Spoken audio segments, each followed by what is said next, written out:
Alrighty, so welcome. The title of this evening's webinar is Building a New World Through Private Commerce. I feel we're at an exciting point in our history. For the first time, there are some things that we can do that can significantly impact the world and change it for the better, in my opinion. This course, or this webinar tonight, is more of a primer than anything else. A lot of you on this call have more experience than others. Those of you who are MIC graduates, you have much more of a foundation in some of the subject matter than those who are not. But like I said, it's a primer. There could be an entire follow-up series to this, which we are looking at putting together to support the subject matter discussed here tonight. So we're going to get started, take a look at the subjects we're going to be discussing. I don't know why my keyboard doesn't seem to be working. Okay, so we're going to be taking a look at private entities, private networks, private contracts, private currency, private markets in a new society paradigm. So like I said, some of you are more grounded in some of these subjects than others, especially those of you who are MIC graduates. You know what we mean when we talk about some of these. So for instance, when we talk about private entities, we're speaking about specifically the Private Express Trust Organization. You also have private companies. You can have private membership clubs, and there are what we call private people. Now, I may refer to private people in this webinar as individuals. It's not a word I like to use, but it's much simpler and contextually fits into some of the subject better than private people.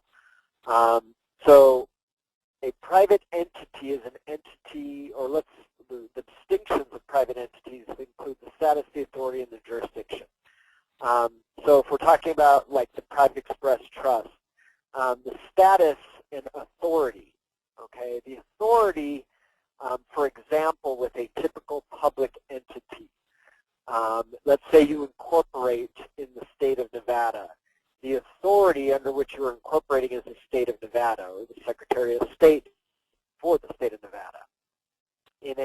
With a private entity, whether you're talking about the Private Express Trust, a private company, a private club, or the private people or the individual, you're speaking specifically under the authority under which this entity is created. Okay, so the authority under which a private entity is created is the authority of the parties creating it. So there is no higher authority over the entity than the parties creating the entity. So you're not petitioning someone for permission to create the entity. You're not requesting a charter from some other entity. You are operating in the status of sui juris. It's a Latin term, means under your own right and authority to create the entity. So MIC graduates are very familiar with the entity of the Private Express Trust Organization. But you could also create a private company, which would be basically chartered by the parties in the company, not incorporated under some other authority, but literally chartered by the individuals under their own authority. So there would be an instrument of charter, much like the indentures of an express trust organization. The instrument of charter, either for a private company or a private club, would serve as its authorizing instrument. And the private people need no instrument. Now, we've discussed in the MIC program ways of expressing a private entity. But when operating under your own right and authority, you exist, or you're operating within what we could call the original jurisdiction. So before you've attached yourself to any franchise or outside of any franchise is the jurisdiction under which the private people operate.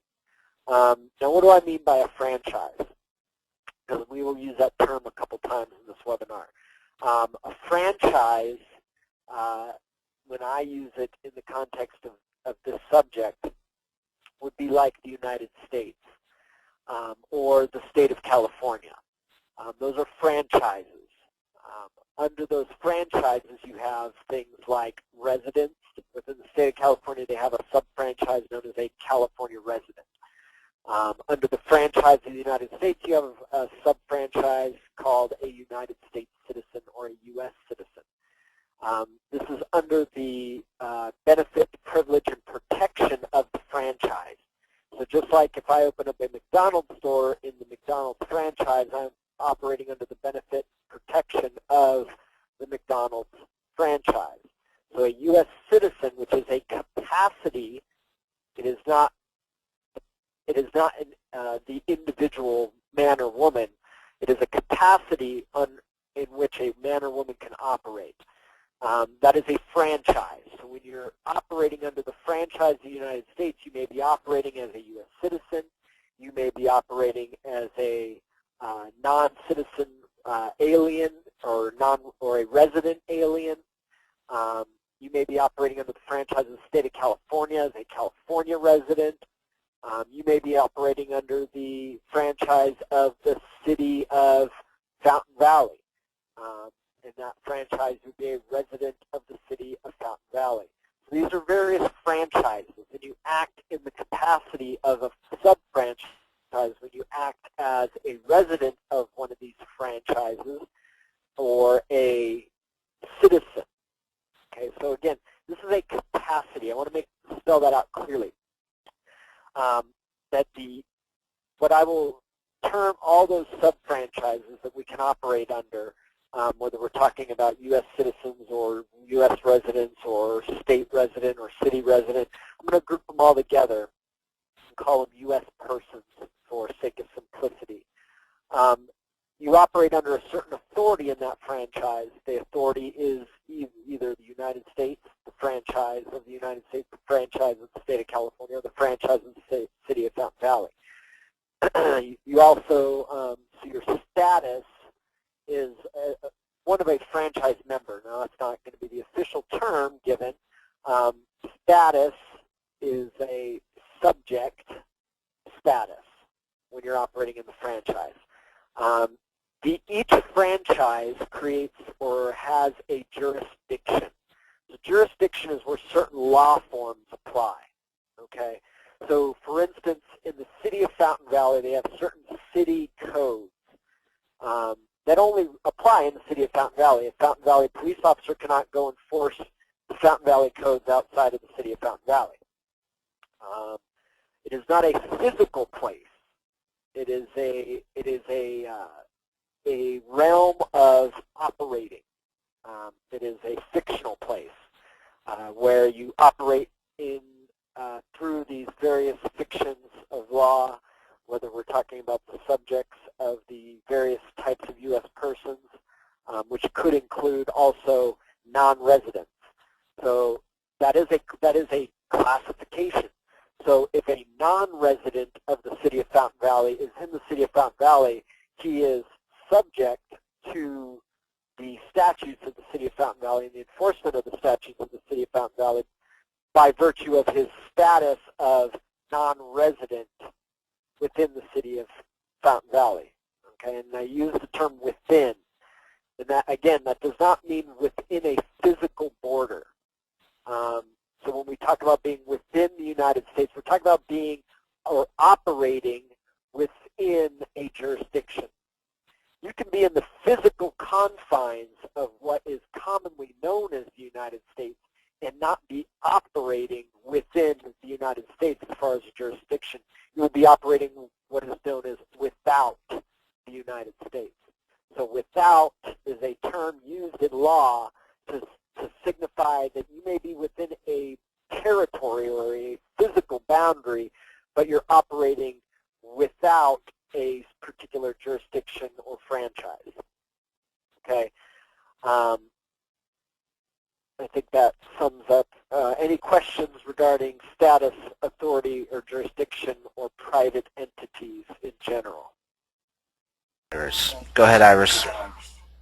Yes. Well, being that subject here is a status and authority, so to um, to do business on the public side, what will be the best status for someone to practically be in? Again, it's not something that you're permanently in. Okay, so it's a choice. You choose to operate, and we'll actually look at some of the mechanisms when and how you make that choice. So again, it's a capacity. So you can act as a U.S. citizen. Okay, you already contract as a U.S. citizen, but you can contract in other capacities. Okay, so there isn't you're going to sit in one and remain in one for eternity. It's not feasible, and it's not effective. Um, you have the capacity and the ability to move between these different statuses, okay, Okay. or to contract in different capacities. Okay? And we will look at that as we get into the distinctions of private contract, how that is done. Okay. Okay? So you can be acting in the capacity of U.S. resident, U.S. citizen, citizen of the state of California, or resident of the state of California, or you can be operating in some other status or outside of status altogether. Okay? And we'll show how the distinctions of contract create that. And you'll see that, in fact, many of the contracts you may have signed in the past have already expressly put you in one or the other. Okay. And we'll talk about the various clauses and things that usually appear in contracts that place you into or acting in a particular capacity as far as that particular contract is concerned. Because one contract may have you acting in one capacity, but another contract may have you acting in another capacity. Okay. Does that make sense? Yeah. Thank you. Uh-huh. All right. Jinji? Can you define franchise? I've heard and read a few different versions of it. Define it. I gave a simplistic definition of the context I'm using it in, which is basically an entity like McDonald's, for instance. Okay, McDonald's is a large corporation, and you can open up a store and join the franchise. Okay, the franchise is a contractual relationship. You are afforded certain benefits and privileges and guarantees and protections as a part of being in that a member of that franchise, but you also have certain obligations that you've agreed to as a part of being in that franchise. For instance, you must buy all your hamburger patties and all your buns from the McDonald's Corporation. You can't go to the local Costco and pick up buns and patties and serve those up as McDonald's hamburgers. Part of your franchise, part of your relationship, part of the contract is that you have certain obligations, and the exchange is that not only do you have obligations, but you're receiving certain benefits and privileges.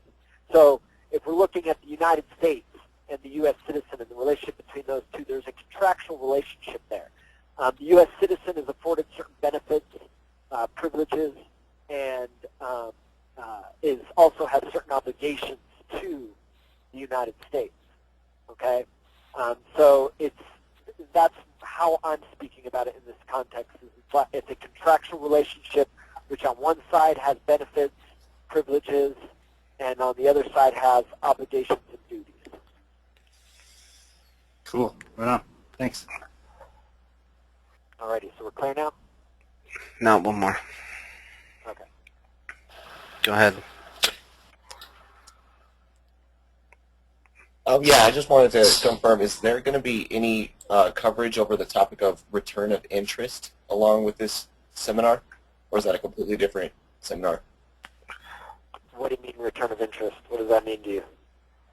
I was recently going through some of the other videos throughout the site, and I was learning about how acting as a creditor means that we can also get a return of interest of all of our interest throughout like 1099 OID processes when I was going through like the Living Temple videos. Yeah, no, that is not part of this subject.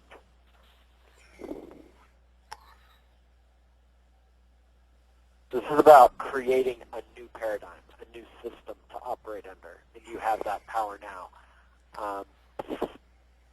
Stop dwelling on that old system. Learn to operate outside of it.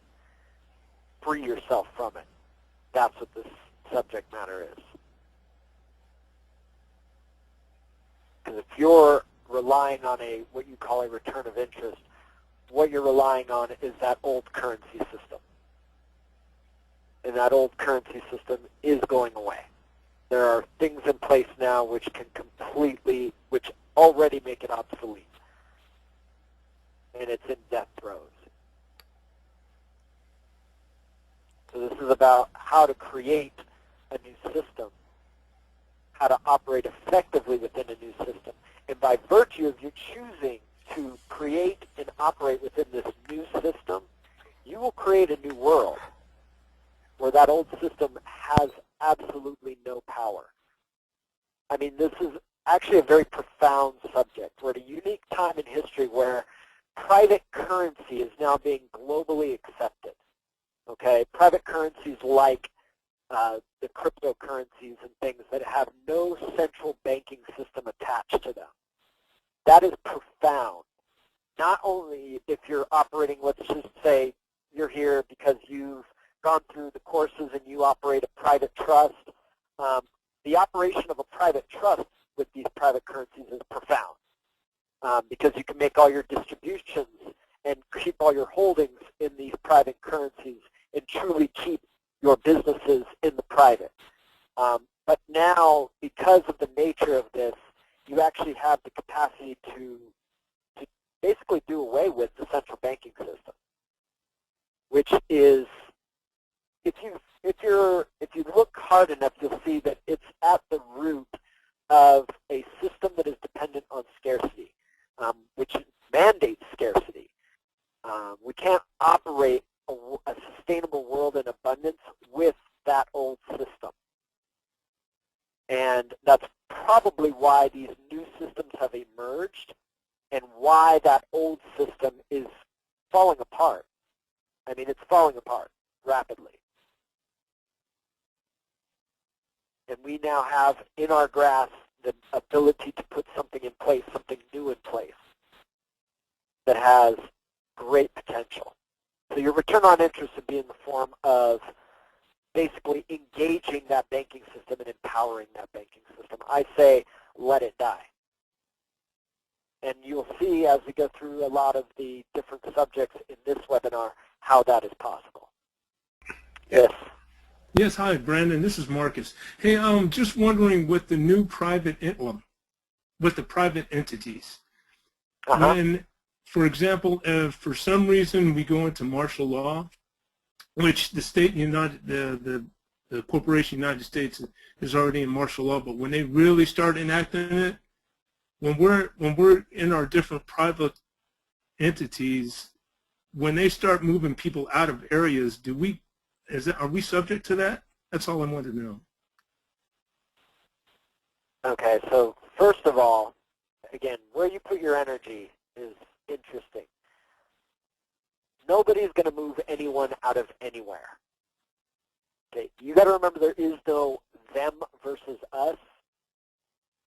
The only people that could move you are your people.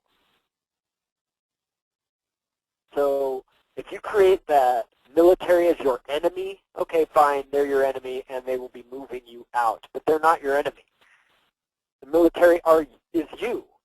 It's your sons, it's your daughters, it's your uncles, it's your aunts, it's your cousins, it's your brothers and sisters. That's who the military is. There is not, this fear tactic is one that is used to paralyze the population because fear is the most powerful tool to controlling a population. there will be no martial law that they are herding you out and into something else. It's not going to happen. Okay, thank you. Thank you. Can't be That's done. all I wanted to know. Okay. Thank you. Okay, excellent. Moving on. Okay, so now we're building up to a crescendo here, building a new society. So we've looked at the private entity and its significance, and we're going to see how all these things work together, how a private entities, private networks, private currencies, private contracts all work together in a way that will allow us to build a new world, a new society. Okay, so private networks are important, especially those of you who've heard about a lot of the revelations around the NSA information tapping, so to speak. I'm surprised how surprised everyone is. As far as I thought this was common knowledge, that the NSA basically filters every piece of communication all over the world and stores it in databases and monitors it and things like that. I thought that was common knowledge. I thought everybody knew that. But evidently everybody didn't know that. And Edward Snowden, with his revelations of what's been going on, has caused a lot of, I guess, I don't want to say panic, but a lot of dismay around the world, not just here within the United States. Entire countries are pissed off that their corporations, their citizens are being monitored, every piece of their communication being monitored. And one of the reasons why there's so much anger around this is because it's not just about terrorism. That's not what these people are mad about. Corporations aren't mad that the NSA has foiled their terrorist plots. They're mad because this information is up for sale. That German innovation in some of its biggest corporations has been bought and sold by the U.S. government to various corporations within the United States. So that's where a lot of the anger comes from. Now, building a private network is important in this context because keeping communications, keeping information, identity, connections private is important at not only maintaining the private markets, as we'll discuss later, but in maintaining your own private entity and your private business dealings.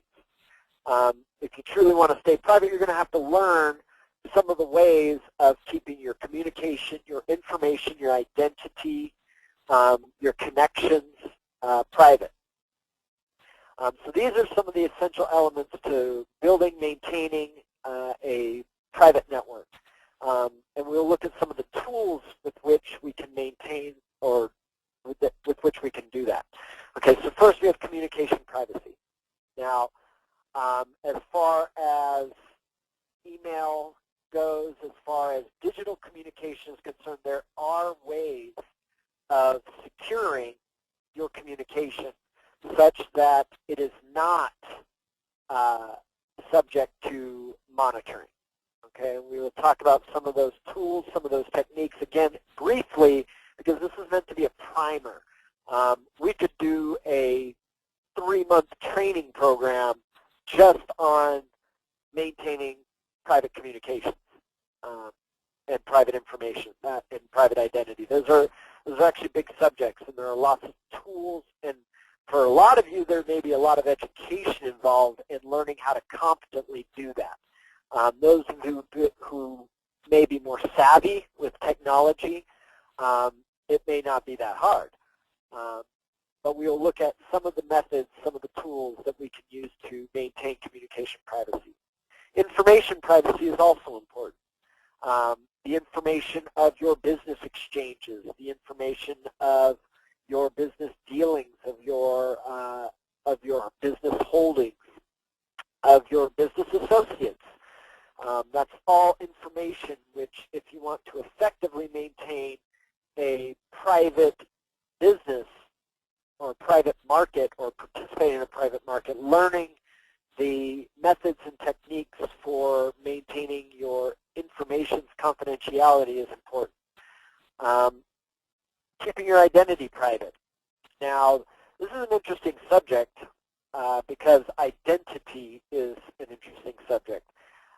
Identity, we're going to tap back into when we were talking about our private entities for a second, because in that we learned a little bit, or I spoke a little bit about capacity and how we operate, or we choose to operate in a specific capacity.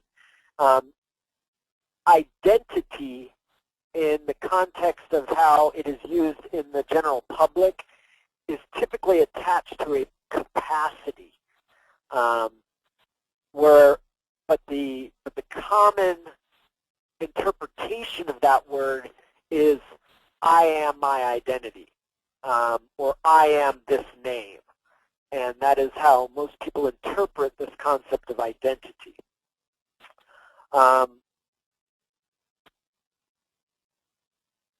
In speaking, in relating it to capacity, we can see them as different identities. So you have the identity which operates in a particular franchise like the United States of a U.S. citizen. And that U.S. citizen has a name. And so that U.S. citizen is identified or identifiable. It has an identity. But if you are operating outside of that capacity or in some other capacity, you're really operating under a different identity, a new identity. And maintaining the privacy of that identity, no matter what capacity you're choosing to work in, is important in this particular point in time. As we move into the future, the anonymity aspect of private commerce will not be as important as it is now, because basically there is the potential of a new society emerging and an old system dying. And those who resist this old system dying are going to be targeting those who they feel by their acts and actions are contributing to its death. So that's why it's important in this moment in time to learn the different methods and tools for maintaining anonymity. Okay, so that's another word for identity privacy that we'll insert here. The anonymity is an important aspect of operating within a private network. Private connections are the relationships. Those, we can call them associates, those who we do business with, those we provide for, or those who we obtain from or acquire goods and services from. These are our connections within a private market or part of our private network. Even if a group of individuals who know each other and are choosing to operate in a private market together, maintaining anonymity within your own interactions, transactions, and dealings is important at this point in time.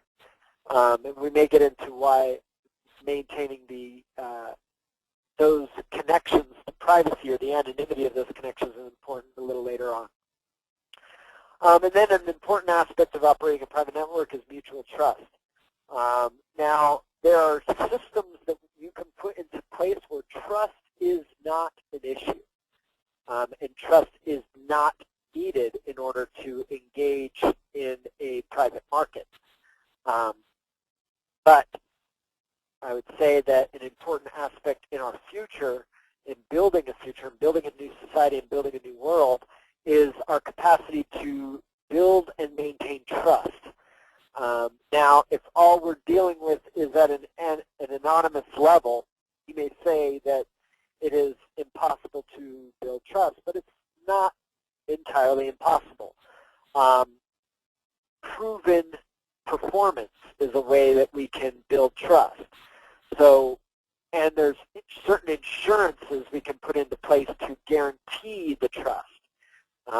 So for example, in a business transaction, you may use escrow, where a party wants to acquire something, puts the funds to acquire it into escrow. The goods and services are sent from the seller to the buyer, and then the escrow is released to the seller. That is a method, that is a tool for maintaining a level of trust. Once you've done this and the goods and services provided are what were promised, you start to build a mutual trust with another party, even if the identity of the two parties is anonymous. I may not know who this person actually is. I don't know what they look like. I don't know where they live. But through proven performance, we've been able to build trust, and a mutual trust at that.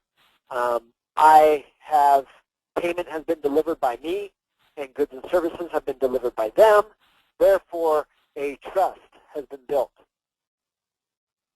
Okay, some of the tools already. So, tools for operating within a private network. So we talked about anonymity. So anonymization, which I don't even think is an actual word. Maybe I made it up.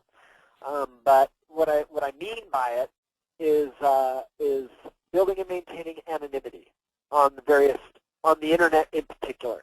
The internet's a powerful tool for a private entity to engage in a private market with its private network through private contracts.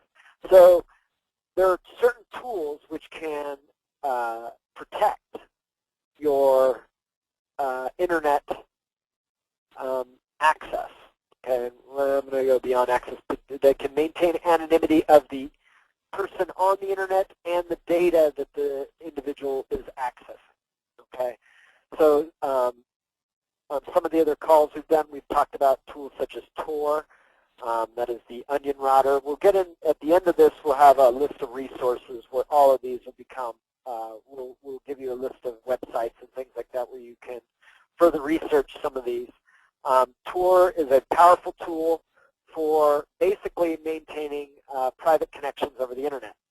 And there are various tools which operate on this this system, I'll call it.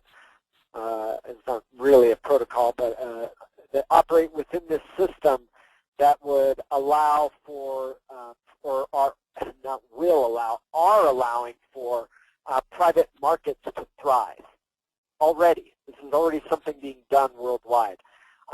That markets have been established, and people are participating in these markets through this Tor network, and there's no way, as long as the individuals participating understand the protocols and habits that would keep them anonymous, because just operating on these networks alone is not sufficient enough to maintain your anonymity. For example, if you're operating through, let's say, Tor, and you disclose your name and address, you're not really maintaining any anonymity, because your name and address has now been attached to some kind of a business transaction or some kind of a dealing of some kind.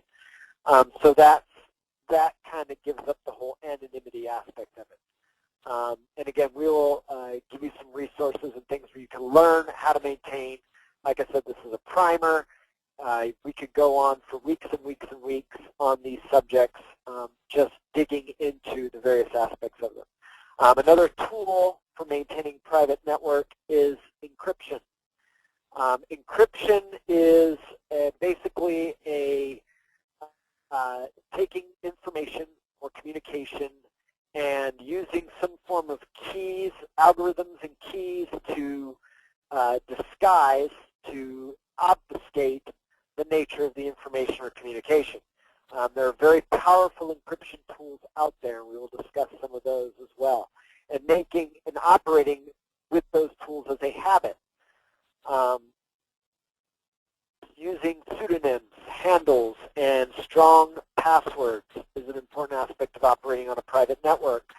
And understanding that even a password can give up your quote-unquote identity. Okay, if you use the same password on everything, using a password, using that same password in the context of a private market could connect you at least circumstantially to the private market and give up that level of anonymity. There are various anonymous source services out there, and they're more emerging every day. With the advent and adoption of these private currencies, a big attractive aspect of the private currency is the anonymous aspect of it. And because of this, and because it is so widely adopted and used now, there are actually many services emerging that offer anonymity, meaning you can use your private currency to purchase these anonymous services and use them, and then the services that you have purchased or that you're using are in no way can no way be connected to you. And again, we'll go over that in a little more detail as we go through the resources near the end. And then, of course, secure communications are an important part of your private network. Securing your correspondences between those who you're operating in association with and those who you are exchanging goods and services for private currency with. Any questions regarding the private networks? Alrighty. Moving on to private contracts. Okay. So this is something that's missing. What I in my assessment, my opinion, is missing from these private markets that have already emerged is a solid foundation and understanding of the nature of private contract. Those of you who are MIC graduates, you have a pretty good handle on this subject, and so these aren't going to be new to you. But they're probably one of the most important aspects of maintaining a private market and in having a new society emerge and thrive is understanding the nature of contract and how to express these different distinctions. So first subject we're going to look at is expressing the authority. We touched on that a little bit when we spoke into private entities. The authority, expressing the authority means it is expressed in words in the contract itself. So a lot of what's going on in the private markets is being done without express contracts, which I believe is a detriment to the private market itself, because you're not clearly, you haven't clearly established the authority under which the parties in the contract are operating. Okay, we spoke about how when we create, if we create a private company, or if we create a private express trust or private club or something like that, that the authority is sui juris, or of the right and authority of the individuals engaging in the contract. Okay, so that must be expressed in the contract, that the parties are operating under their own right and authority, not under some franchise. Expressing the governing law. That is a very important aspect of contract. Those of you who have dealt with contracts in the past, which every single one of you have, but there are very many people who have never actually read any of the many documents they've penned their name to. The governing law clause you'll find in many contracts. It usually goes something like this, that this contract shall be interpreted and enforced and governed under the laws of the state of California.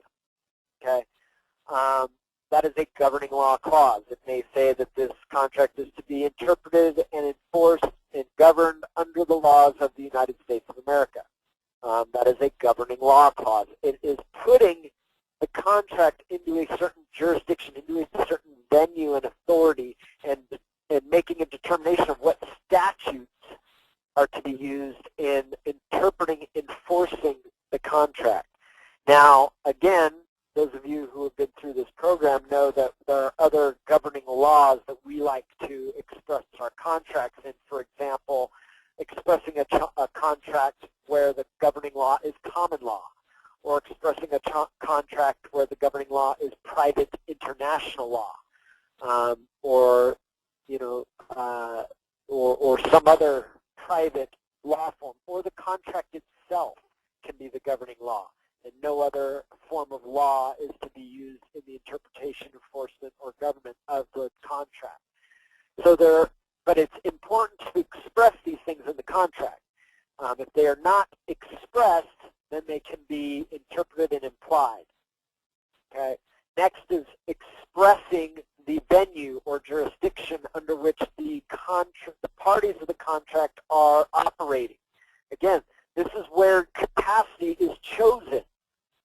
If you don't express this is the venue and jurisdiction under which this contract is made, then it is left up for interpretation. That's never a good thing. So you've seen it in contracts before, where typically it's very innocuous, and it's usually this contract is being made in this following city, county, or state, something along those lines, or it's incorporated or integrated in with the signature, especially if it's in the form of some kind of testimony or an affidavit or something like that, where there's a statement around where and under what law the contract is being expressed. So it could be, executed this 3rd day of March 2014 in the county of Los Angeles, state of California. Okay, so that is a way of expressing venue and jurisdiction. And again, learning how to express venue and jurisdiction outside of those franchises. Okay, and again, many of you are already experiencing that and already have authored contracts where a private venue or jurisdiction is expressed. Dispute resolution. Private dispute resolution is one of the most important aspects of this, and I don't want to say that and take away from the significance and importance of all of these points, because as far as I'm concerned in expressing a private contract, all of these are absolutely essential. They are intrinsic to a truly private contract. And dispute resolution is probably the most important of these points, because if there is not an expressed private dispute resolution clause, it leaves dispute resolution open for interpretation, whereby some court or some outside authority will insert itself now into the contract because there is a dispute. Okay? Now, again, you've seen clauses like this even in your typical public contracts, where a dispute resolution clause is set forth, or what they'll call an alternative dispute resolution clause. And this alternative dispute resolution says basically you must go to this company or to an arbitrator or a mediator chosen by this particular party if there's a dispute or issue of dispute with this contract. And you must make the same kind of a statement within your private contracts that any and all disputes are to be handled by a private third party, okay? So that if any of the parties to the contract attempt to transgress the venue and jurisdiction and bring this contract into some other venue and jurisdiction by trying to sue another party in a court, this clause will be what allows you to get this thing kicked out of any court, because there is no right or authority for this court to interfere with the contract. And those of you familiar with American law are familiar with various clauses, or the clause in the Constitution which states that no state shall pass any law that impairs the obligations of contract. And every state within the United States Constitution has a similar clause. Okay, so no one can hinder the obligations of contract. And And this is a globally recognized right, and again, not that I need any authority to tell me what my rights are. I was born with these rights.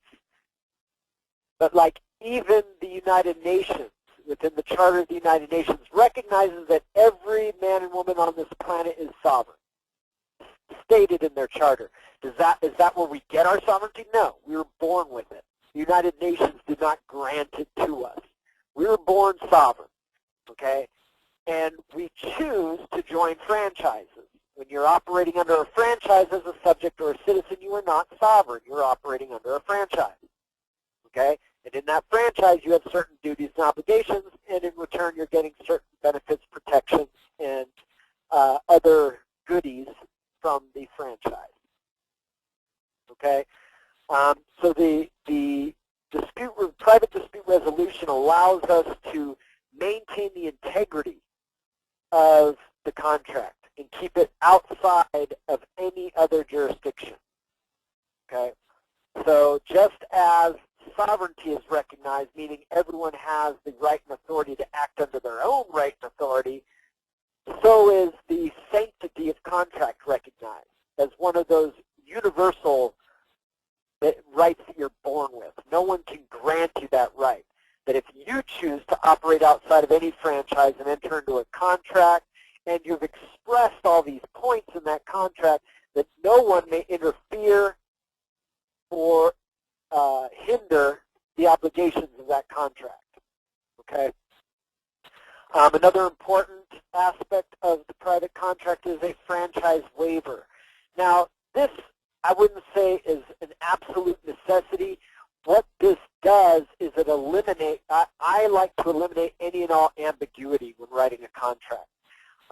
And an expressed franchise waiver eliminates the ambiguity of whether or not the parties are, or what capacity the parties are entering into this contract under.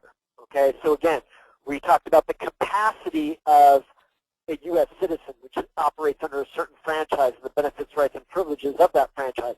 A U.S. citizen cannot have a contract whereby there is no room for the court to enter into it. Because of the nature of them operating in that capacity as a U.S. citizen, the court will always have authority and jurisdiction to come into that contract. However, if you choose to operate in another capacity, in a private capacity, then the court, no court can interfere with that contract. And the franchise waiver is a way of eliminating the ambiguity of whether or not you're operating under that franchise. And again, we've got examples that the MIC graduates have within your trust documents and other things where you've seen examples of this franchise waiver.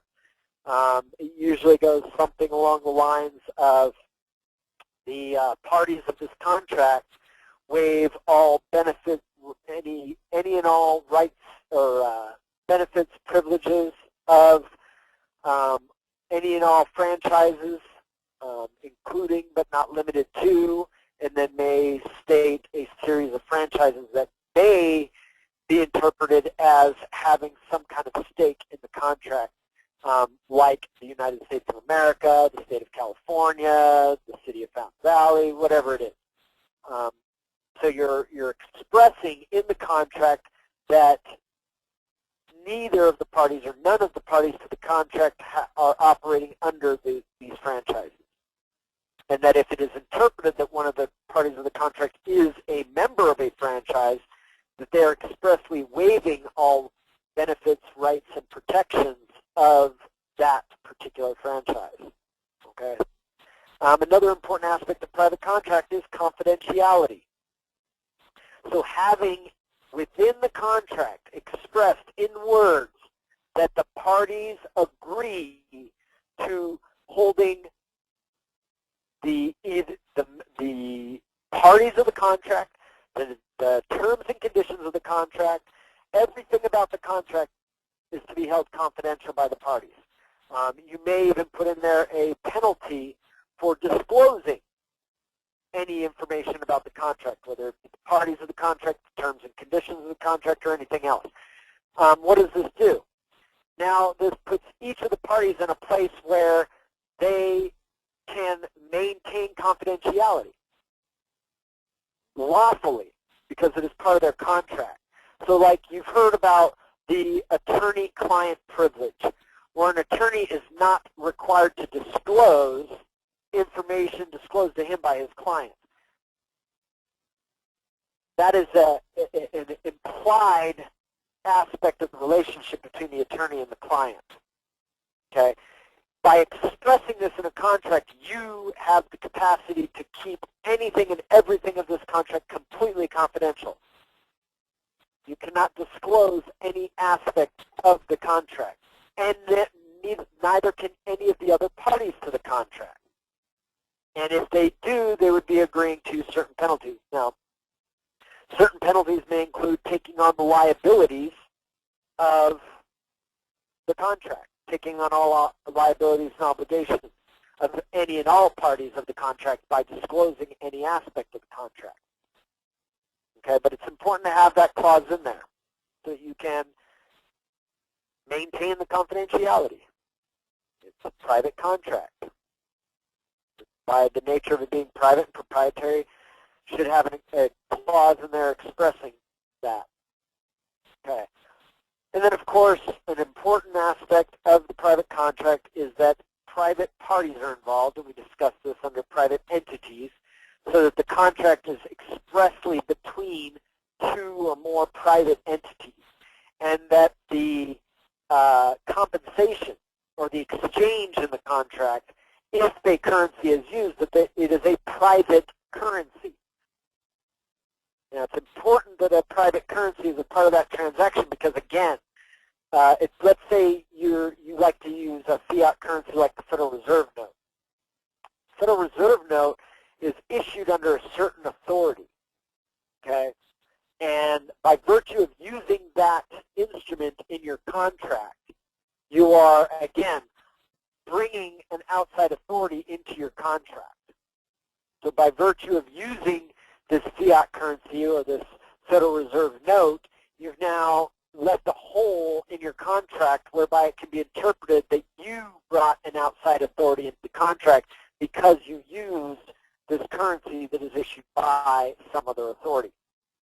But using a private currency in the contract is sufficient to keep it private. Now, private currencies are not limited to these cryptocurrencies. These cryptocurrencies are just got to be the best damn thing ever because they're so easy to use, so easy to transmit. Gold bars and silver bars. You can acquire gold bars and silver bars and use those as private currency. But those are not as easy to use in transactions as cryptocurrencies. So like for instance, I could hire a third party that both me and the person I'm entering into the contract with to hold my gold or silver in escrow. Once the goods or services are produced or provided, then the gold or silver will be released. Now we're talking about shipping gold and silver all over the place now, because I must ship the gold or silver to the escrow, and the escrow must ship the gold or silver to the intended recipient. Now you've got a chance of this gold or silver being lost, and now you've also, if you want a guarantee of that gold or silver arriving where it's supposed to arrive, you may have to purchase insurance and things like that for your mailings, both to the escrow and from the escrow. And now you're integrating these, again, these public currencies, these fiat currencies, into the transaction. You want to keep that to a minimum. You don't want to engage the public aspect of commerce at all, if possible, in your private transactions. Any questions with regards to private contracts? Moving on, private currencies. So we just spoke a little bit about private currencies such as gold bars and silver bars, and I'm making that distinction of bars. Stay away from any coins issued by any authority. So you don't want to use coins that are U.S. Mint gold coins or U.S. Mint silver coins. or for that matter, any mint of coin, or any government's mint of coin, I should say. But you can obtain a 1-ounce bar of gold, which is the equivalent of a 1-ounce coin of gold as far as value is concerned, but is privately minted. Okay, that's how I would suggest if you're going to use precious metals as your private currency, that's how you do it.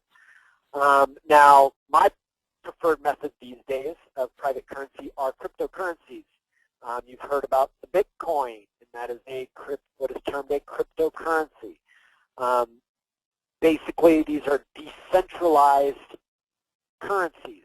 There is no central authority that issues Bitcoin.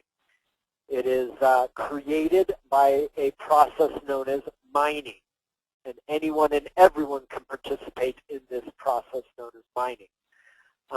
Currently, it is the most valuable currency on the planet, although many people will try to steer you away from it being a currency. It is definitely a currency. It is used as a medium of exchange and has a store of value. That's what makes a currency. The fact is, there are many public entities taking this decentralized currency as a medium of exchange.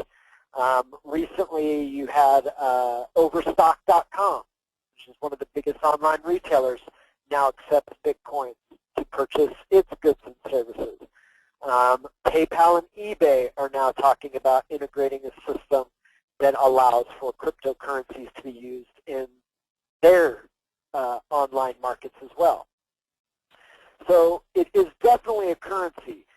Watch out for what the mainstream media is trying to do to marginalize these new private currencies. They're basically, they only like to speak about them as investment vehicles.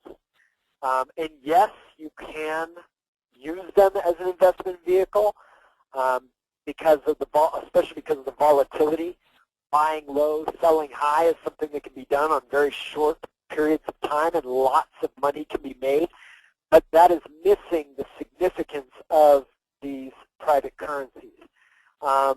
They are much more and can be, their significance is much greater than that of an investment tool.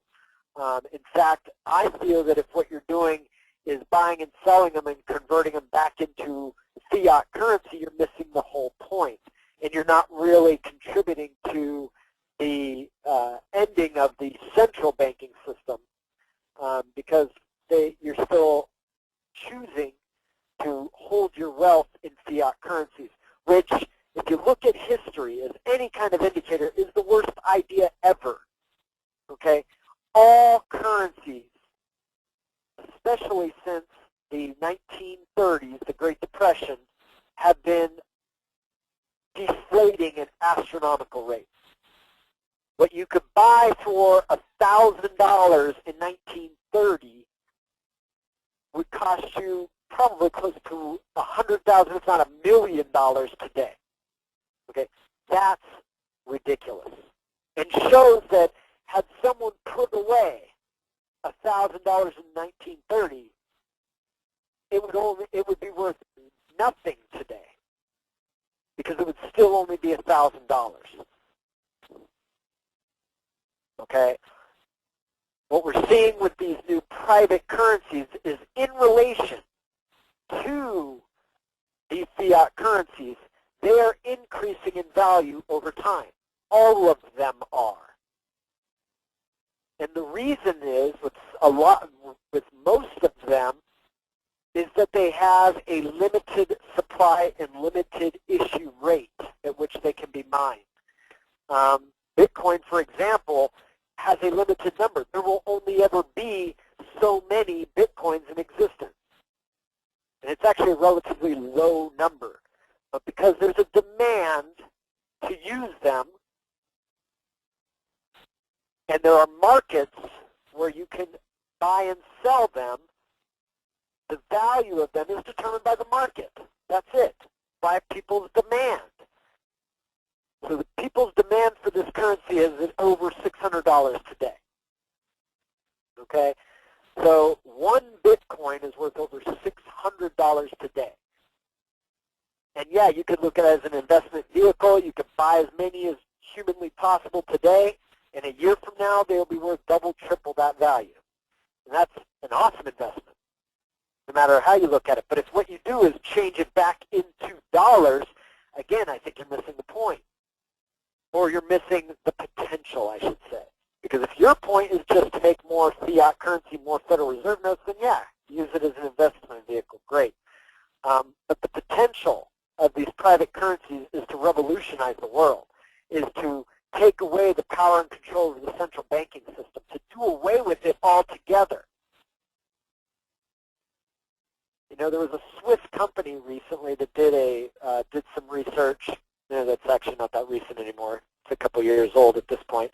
And they found that something like 90% of all the corporations in the world are controlled by what they call a super corporation.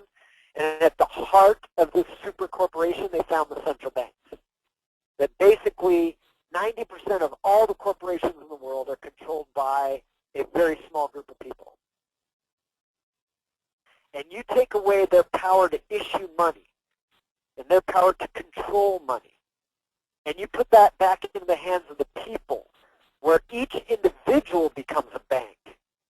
You change the power dynamic. You flip it on its head.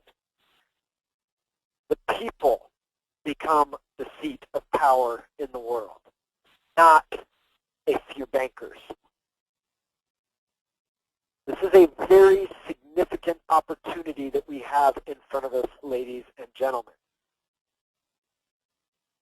And you've heard me, if you've been following any of the most recent calls that I've been doing in the last 4 or 5 months, I can't talk about this subject enough because I see its significance as so profound. So not only do these private currencies have no central authority, operate as a medium of exchange and a store of value, but they also have, the nature of them is that they are secure and anonymous transactions. That because money flows from one wallet to another and no wallet is attached to any individual, that the transactions themselves are anonymous unless you choose to disclose that, yep, that's my wallet and that's my wallet address. Then the anonymity is gone, but only gone to the people you disclose it to. These private currencies are now globally accepted and accessible. That's why the value of them is going up. And as people start to wrap their heads around it and the advantages and benefits of it, the value is only going to keep going up. And as more and more retailers accept it, the value is going to keep going up. Why? Simple economics, ladies and gentlemen. There will be a demand to use it in transactions. The higher that demand to use this currency in a transaction, the higher its value on the open exchanges. Okay? And so there are many private exchanges where these things are bought and sold. So again, this isn't something even Wall Street has control over because they don't control even the exchanging of it, even though this week New York has now passed some regulations so that they can get some exchange houses in New York that will allow New York companies to operate as cryptocurrency exchanges because they want in on the action. But they cannot control the currency itself. And because there are already private exchanges out there, there's no need for anyone to ever participate in any of these public exchanges, because I guarantee you these exchanges that will emerge in New York, and they will, in the coming weeks, months, they will require you to disclose everything about yourself in order to get on these exchanges. Where there are exchanges out of Bulgaria and Russia where you don't have to disclose one piece of information or personal information about yourself to get on these exchanges. Okay, so you've got a global acceptance and accessibility, and these cryptocurrencies are not only currencies, they also operate as a payment network. Now, with fiat currencies, these are two distinct aspects, meaning you have the fiat currency like the US dollar. You have a payment network like Visa, MasterCard, PayPal. These are networks by which you can transmit US dollars through for, of course, ridiculous fees. Now, these cryptocurrencies, you pay like 0.0001 Bitcoin to transmit a Bitcoin somewhere, which equates to less than $1. Whereas if I were to use PayPal to transmit $100 would cost me $7 or $4, depending on where I'm sending it to. Actually, it could cost me $11 if it's going overseas. That's just for $100. Now, for $600 in Bitcoin, it would cost me 25 cents, if that. So they operate as both a currency and a payment network, which is would cut Visa, MasterCard, PayPal, companies like that completely out of the monetary equation as well. So you're no longer paying ridiculous fees to these companies that are transmitting your fiat currencies for you.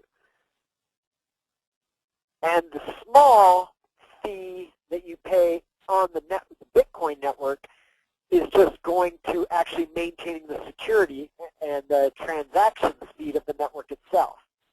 Because that's what people are doing when they're mining. When people are mining these cryptocurrencies, they're earning new currency by creating new blocks of this currency, but they're also facilitating the transactions themselves. It's what could be termed a peer-to-peer network.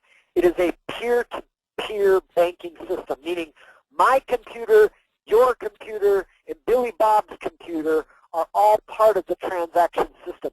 Every wallet keeps a complete ledger of every transaction done with Bitcoin. And so basically, it is impossible to forge or to fraudulently send money or to send Bitcoin.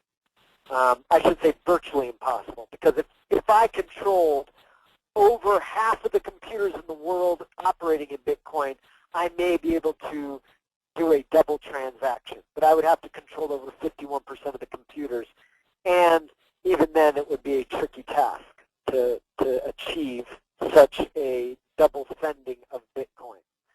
There's no way to counterfeit it. So there's no risk really in there being more than was intended, and therefore no risk in the value ever going down. Because with growing population and growing acceptance and growing use and a limited supply, it will only ever increase in value over time, at least when you compare it to a fiat currency. Eventually, when there are no more fiat currencies, it will seem to have a stable value, depending on resources. But where we're going with this, I think you'll see that we can create a world of limitless or unlimited resources. And with a world of unlimited resources, currencies actually start to become non-essential. So we can eventually do away with currency altogether. However, we're in a transitional state.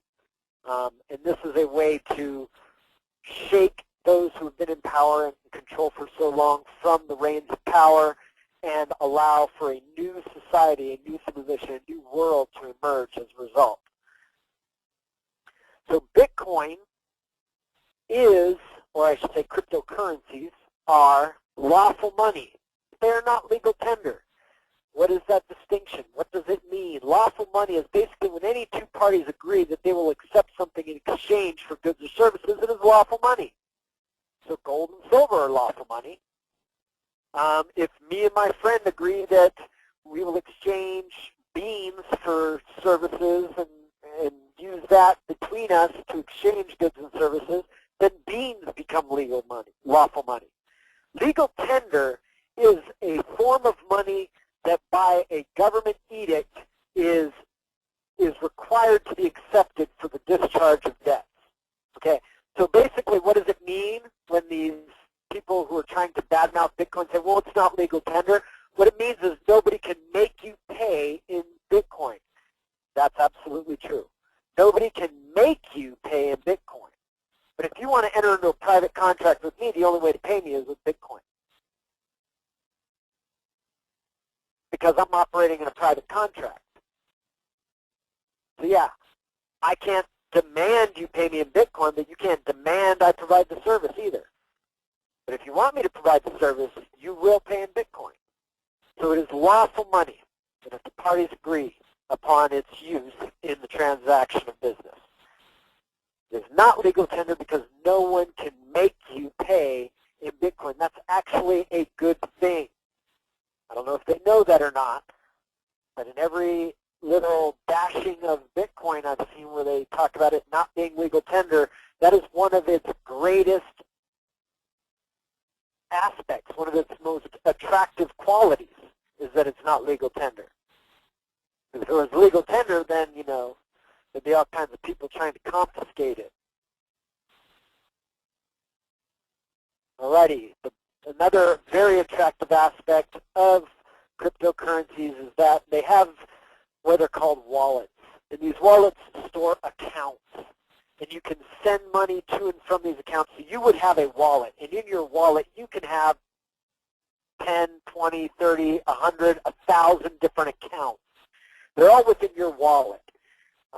Each wallet is a bank. That's what it is. This is why there is no central authority and no central bank. Each individual wallet is a bank. And you could have 3 different wallets. You could have 10 different wallets. You could have 10 different banks, each with thousands of accounts in it. But you are now the banking authority. People are the banking authority. We are the banks. What happens when all the power, all the banking flees from the hands of the few and into the hands of the many is that these corporations who are bending over backwards to kill people with their goods and services will now be forced to cater to these people. Because that's where the store of wealth is in the people. And in catering to these people, if they want to stay around, if they want to maintain, if they want to exist and continue to exist as a company that makes money, they will be catering to the people. Because right now there are a lot of companies that get a majority of their money from the central banking system, and who are basically catering to the central banking system, including your media. The media caters to the central banking system.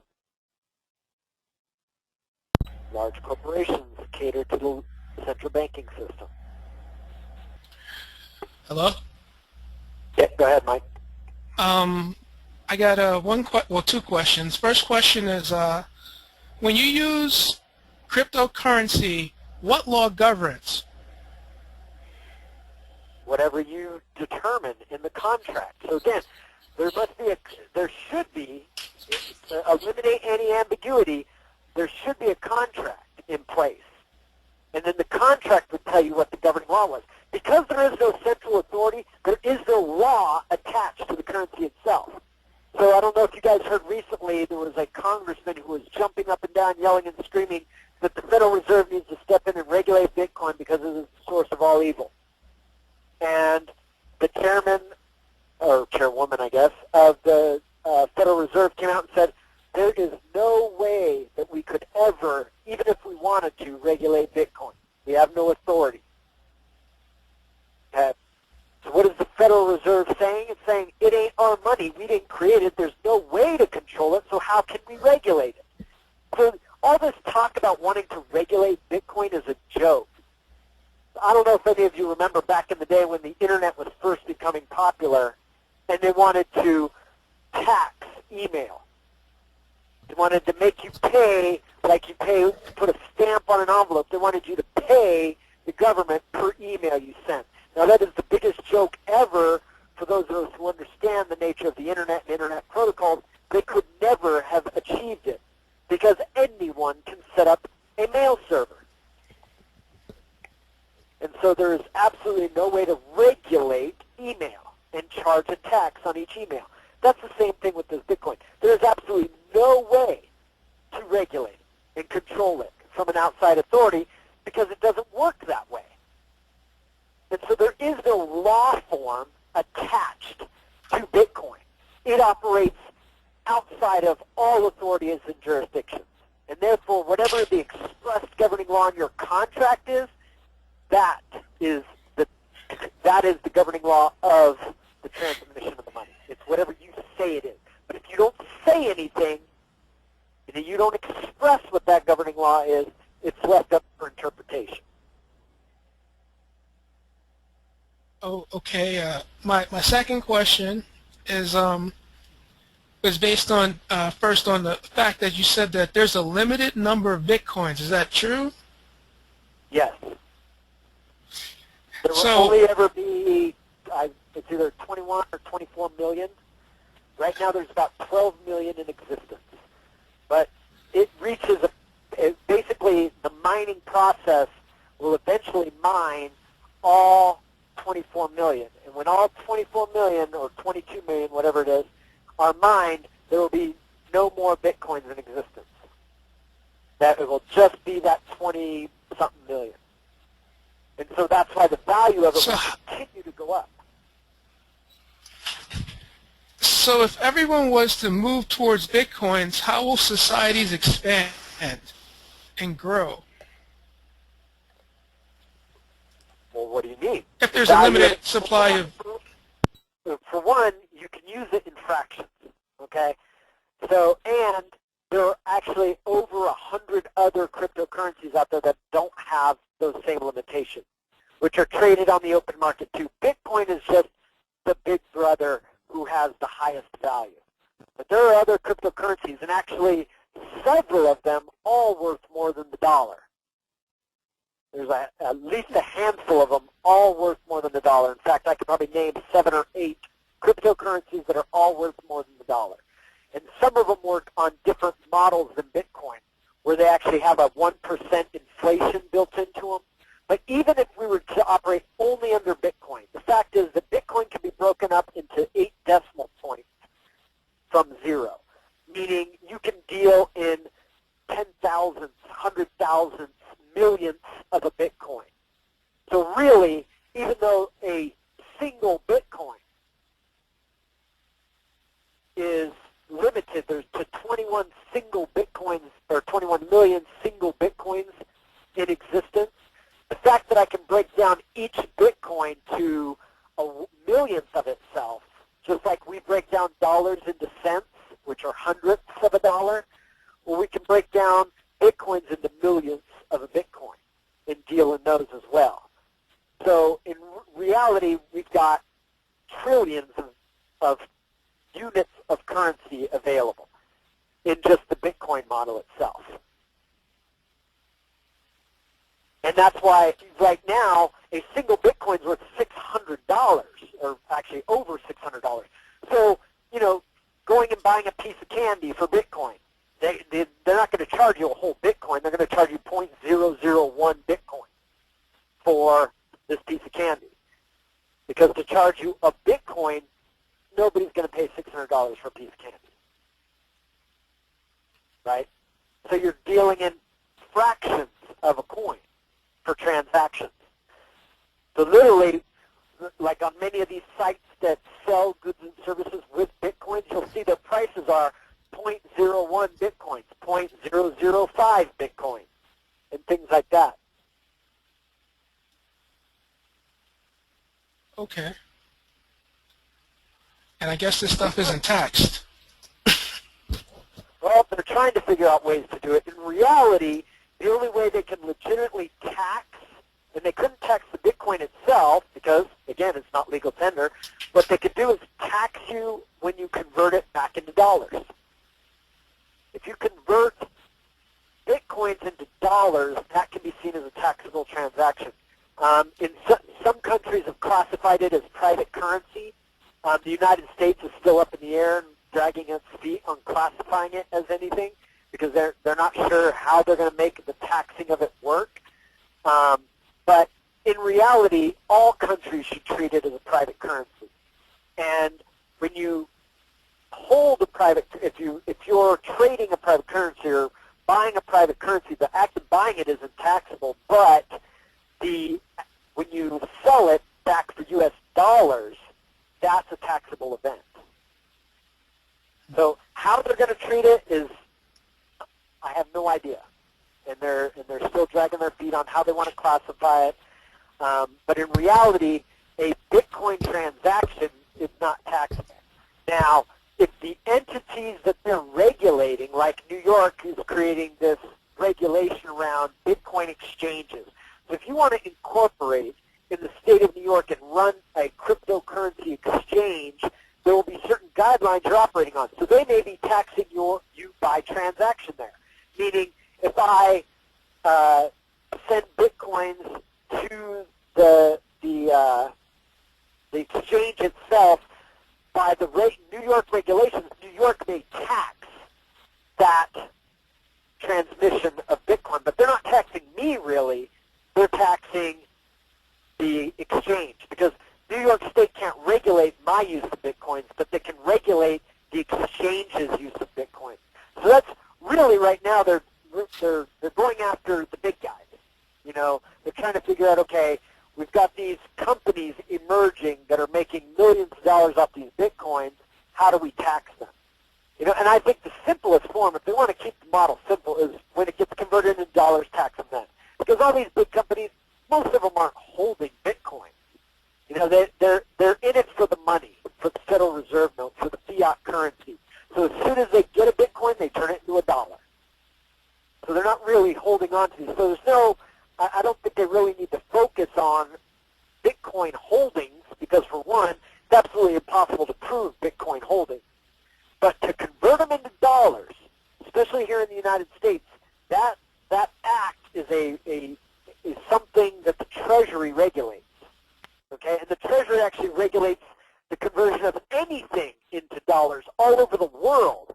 That's why you'll find there are a lot of exchanges out there that won't accept money from the United States. They won't accept credit card transactions from the United States. They won't accept bank transfers from the United States, because the Treasury regulates them, even though they're in another country, because they're using dollars. Now what's interesting is if you have dollars in the UK and transmit it to one of these exchanges, it's fine, it works fine, because the person in the UK is not a U.S. citizen. But if a U.S. citizen in the UK wants to transmit dollars into one of these exchanges, then the Treasury regulations apply. So really, they can only regulate the entities which operate under their authority. So when we're talking about private entities, they have no authority over those entities. So they can't dictate how those entities operate. Now, because they have authority over the dollar, they can say that whenever these Bitcoins or other cryptocurrencies are converted into dollars, then a tax is due, which I think would be the simplest way for them to go about it, because then all they have to pay attention to are the exchanges, places where people convert Bitcoins into dollars, and then tax those transactions the minute they are made. And then they don't have to worry about anything else, and they'll make billions of dollars, and everyone will be happy. You've answered my question. Okay. Hello. Question. My buddies and I are contractors. We do earth moving and building and stuff. If I was to do some work for somebody, put in my labour and do it, and have a private contract and ask that they pay in Bitcoin, how would they get the Bitcoin to pay me? Well, there are many ways to go about getting the Bitcoin. Now, there are ways you can do it in the private market, okay, and there are ways you can do it in the public market, okay. So in the public market, there are exchanges like Coinbase. Now, are you in Australia? Yeah, he's in Australia. Nope. Okay. So in Australia, you actually have access to more ways of converting Australian dollars into Bitcoins than people who are stuck in the United States. Because nobody wants to deal with the U.S. Treasury, so there's actually very few exchanges in the public market where people in the United States can convert their dollars into Bitcoin. But as Australian dollars, probably a much easier proposition. And there are what you call exchanges out there. So there are various exchanges where you could just sign up and deposit dollars into it and sell the dollars for Bitcoin. Then you would, and then in that account that you have on that exchange, your Bitcoins are being held in what I would call an online wallet.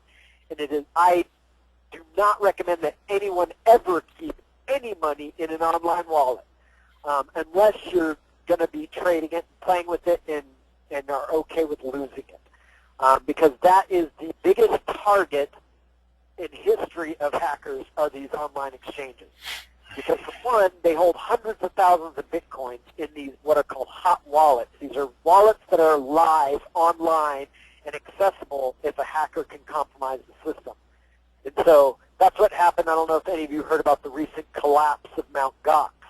That was a company in Japan that was basically an exchange that did Bitcoin exchanges. And supposedly over 750,000 Bitcoins were stolen from their online wallet by some hackers. So the people that you're doing business with could either get in on one of these exchanges. There are actually, there's a real simple one here in the United States, which you could probably operate with in Australia as well, called Coinbase. And so at Coinbase.com, you can deposit your funds and convert it into Bitcoin. And then they can either send the Bitcoin directly to your wallet, because you would give them a wallet address. So again, you got to learn some of the idiosyncrasies and intricacies of operating with the cryptocurrencies. So the first thing you should do is download a wallet, learn how it works. You would give them an address. And this address is generated inside your wallet. It's what the wallet calls an account. Okay? You can create an account for every single transaction if you wanted to. But that account, you would give them that address, and they would send the Bitcoin to that address. And then within a couple minutes, you would know whether or not you got the Bitcoin.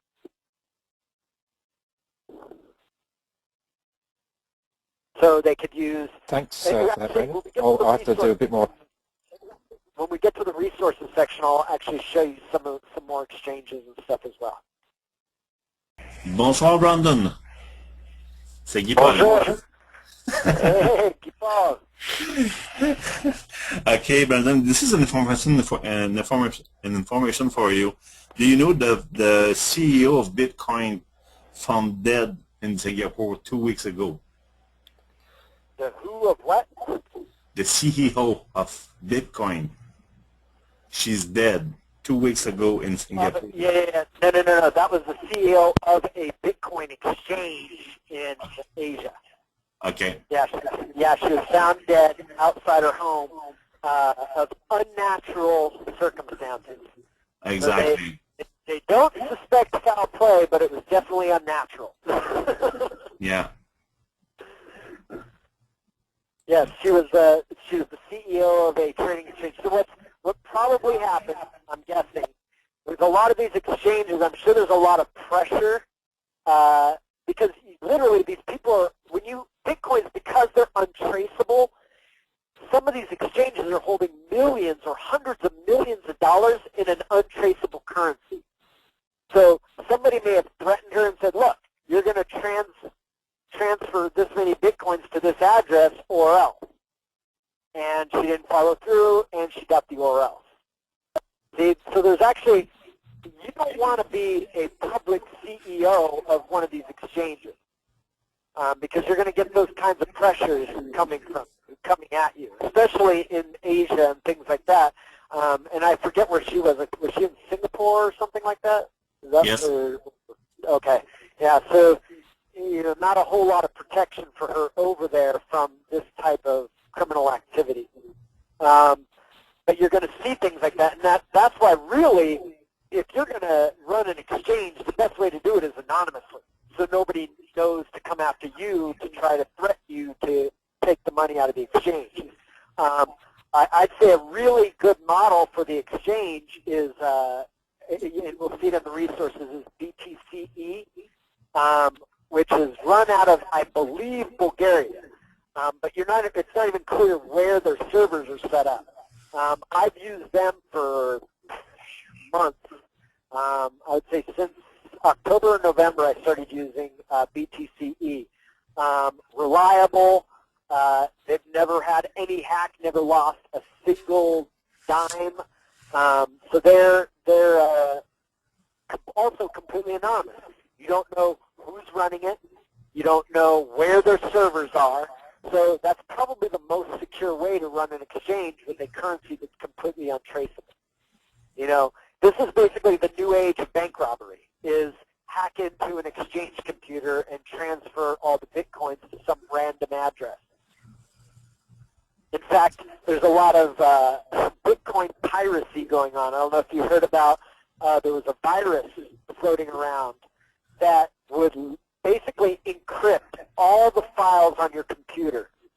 And then it would give you an alert saying, pay this many Bitcoins to this address or all the data on your computer will be eliminated. And at that point, all the data is already encrypted, so there's absolutely no way for you to get the data off your computer. And you either pay the Bitcoins or you lose all your data. Now, the good thing about these guys is if you paid it, they were actually giving you the key to decrypt all your data, so you could get all your data back. And in fact, a police department, I believe in Connecticut, was infected by these pirates and just paid it. Rather than lose all the data on all their computers in their police department, they paid the ransom, which was, at that time, I believe they were only asking for a fraction of a Bitcoin that came to like $200 or $300. But that pirate operation has made hundreds of millions of dollars off of this virus that they created. Merci, Brandon. You're welcome. Hi there, Brandon. It's really interesting listening to all of this currency talk, and I'm wondering how you feel it to be a true transition, because it's really putting new makeup on the same face, which is dealing in a money that really doesn't actually exist. And it seems like people are fixating on these ideas of how can we create a new system, but the thinking seems to be still on the same lines, just trying to give it a different face. And there's a huge amount of energy going into this. Here's the distinction. This system is not controlled by anyone. And that's How do you know that? Distinction. Because of the nature of it, the technology of it. I understand it, okay? So I actually come from the computer world. So I understand the nature of it. There is no way to control it because of its peer-to-peer nature, okay? Basically, every wallet, every client running is the network itself, okay? The mining process is basically generating algorithms. Now, I'm not saying there aren't rich and poor, because there are Bitcoin billionaires who, at the advent of Bitcoin, mined a shitload of it or bought a shitload of it and saw the future potential of it. And when Bitcoins went over $100 a piece, they became millionaires. And some of them are possibly even billionaires at this point. So there's definitely a disparity, you know, that a bulk of the Bitcoin wealth is probably held by few people, right? But if everyone were dealing in Bitcoin, which would make the values of it astronomical, would it be as disparate? Meaning, would the wealth be in as few hands as it is?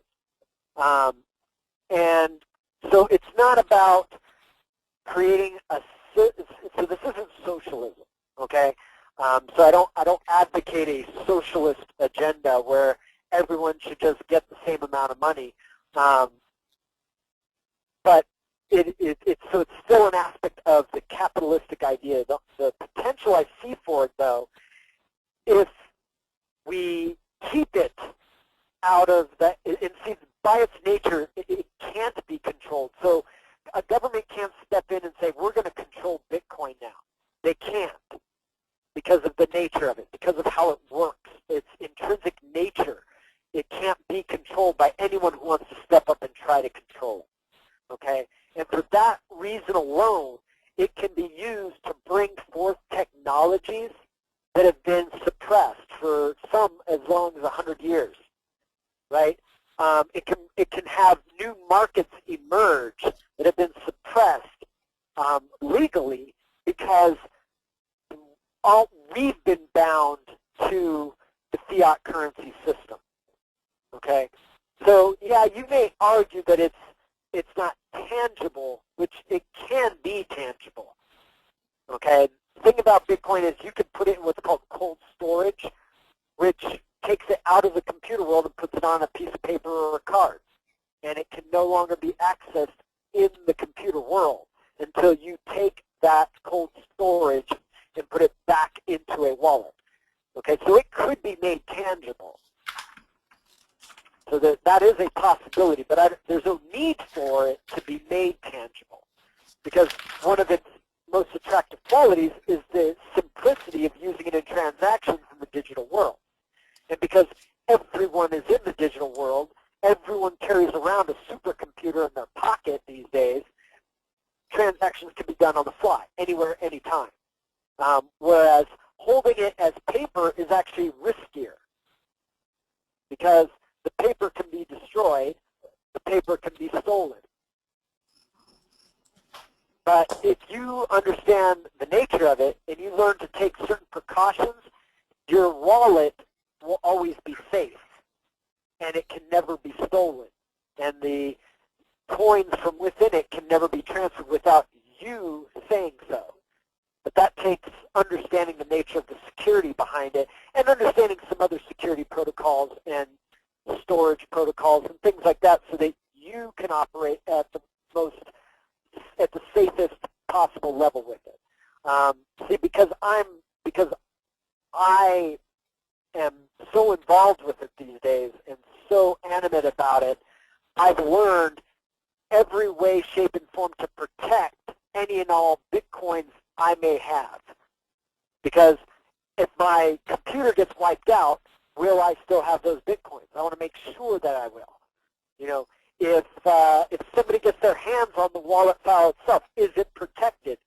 Am I sure that they won't be able to get the coins out of it?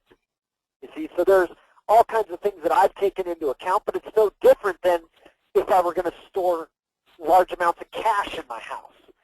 You know, I can get a safe, but is it impenetrable? Is it truly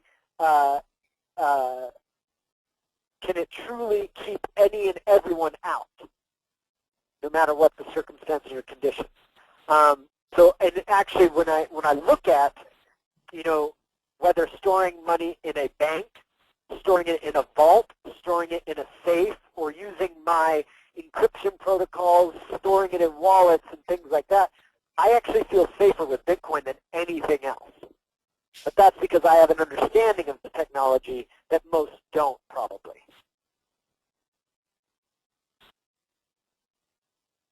So is it the intangible nature of it that you don't get? Or because I don't see it as a shifting from one to another, because this is out of the hands of control of the few. So this is taking control from the few and putting it in the hands of the many. That's the significant difference I see here. The Federal Reserve notes are controlled by basically a very small group of people. Yeah, I guess I understand that you're saying it's shifting the control of it, but for me it's all still in the same system, and if humanity doesn't get out of the current system, doesn't stop thinking in the box, trying to create what new system boxes. are you talking about? When you say it's in the same system, what do you mean by that?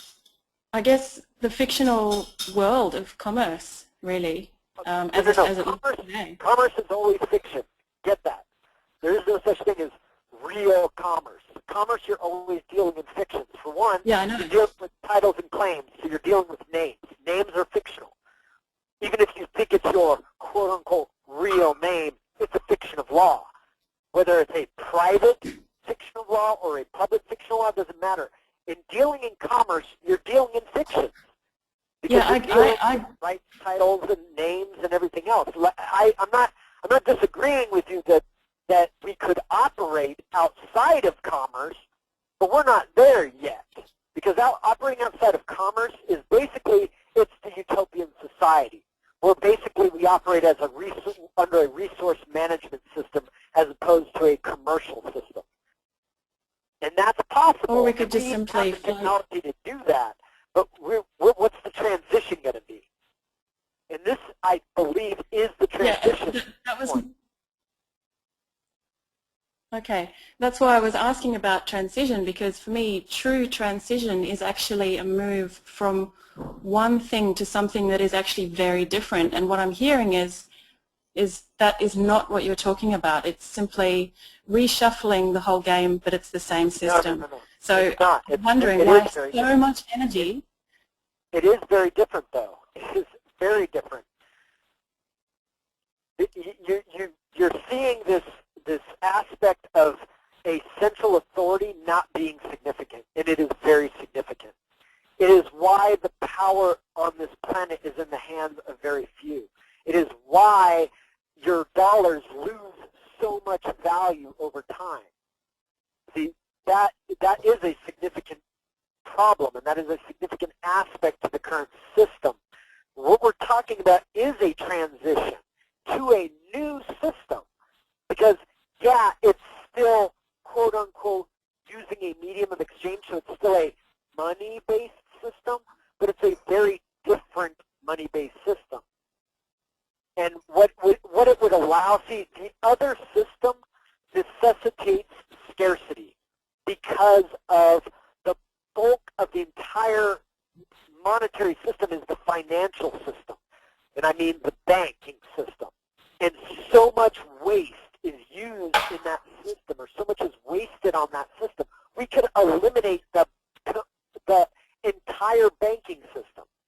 Yeah, I got that. That's a huge aspect of waste in resources. You eliminate that aspect, you're no longer, your system is no longer dependent upon scarcity. Our current system depends upon scarcity in order for it to grow and expand, okay? And that's not a sustainable system, okay? It's why it's why the dollar loses value over time.